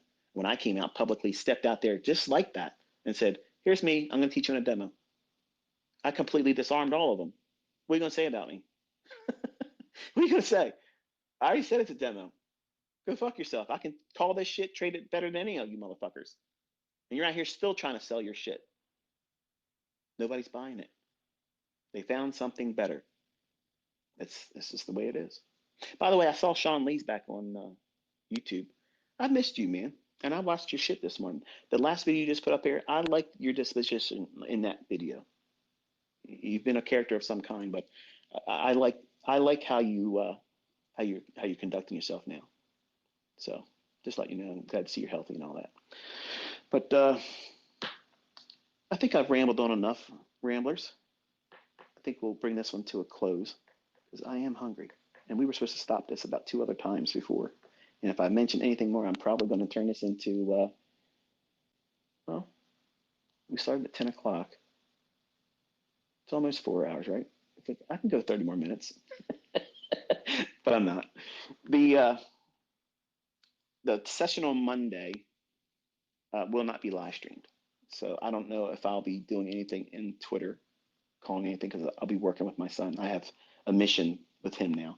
So Monday and Tuesday, I think I'll own them for myself and my son. So don't expect too much from me on Monday and Tuesday. So we'll see what we get. I'll take a look at the economic calendar tonight and see where I think I'm going to do my 2 live streams for this week with you all. But be very careful this week. Don't be in a hurry. Hold no bias until we see how we open on Sunday. And then I'll probably mention something at that time on Twitter. I'll share some charts and ideas of what I think might be favorable for the week. So that way it gives you an idea of what I would be looking for with my son on Monday. So that way you at least have something gun to my head type scenario, okay? And until I talk to you next time, enjoy the rest of your weekend. Study. Don't do too much studying. Enjoy yourself. Have something outside of the markets, okay? And I will tickle your Twitter later this week. Until then, be safe.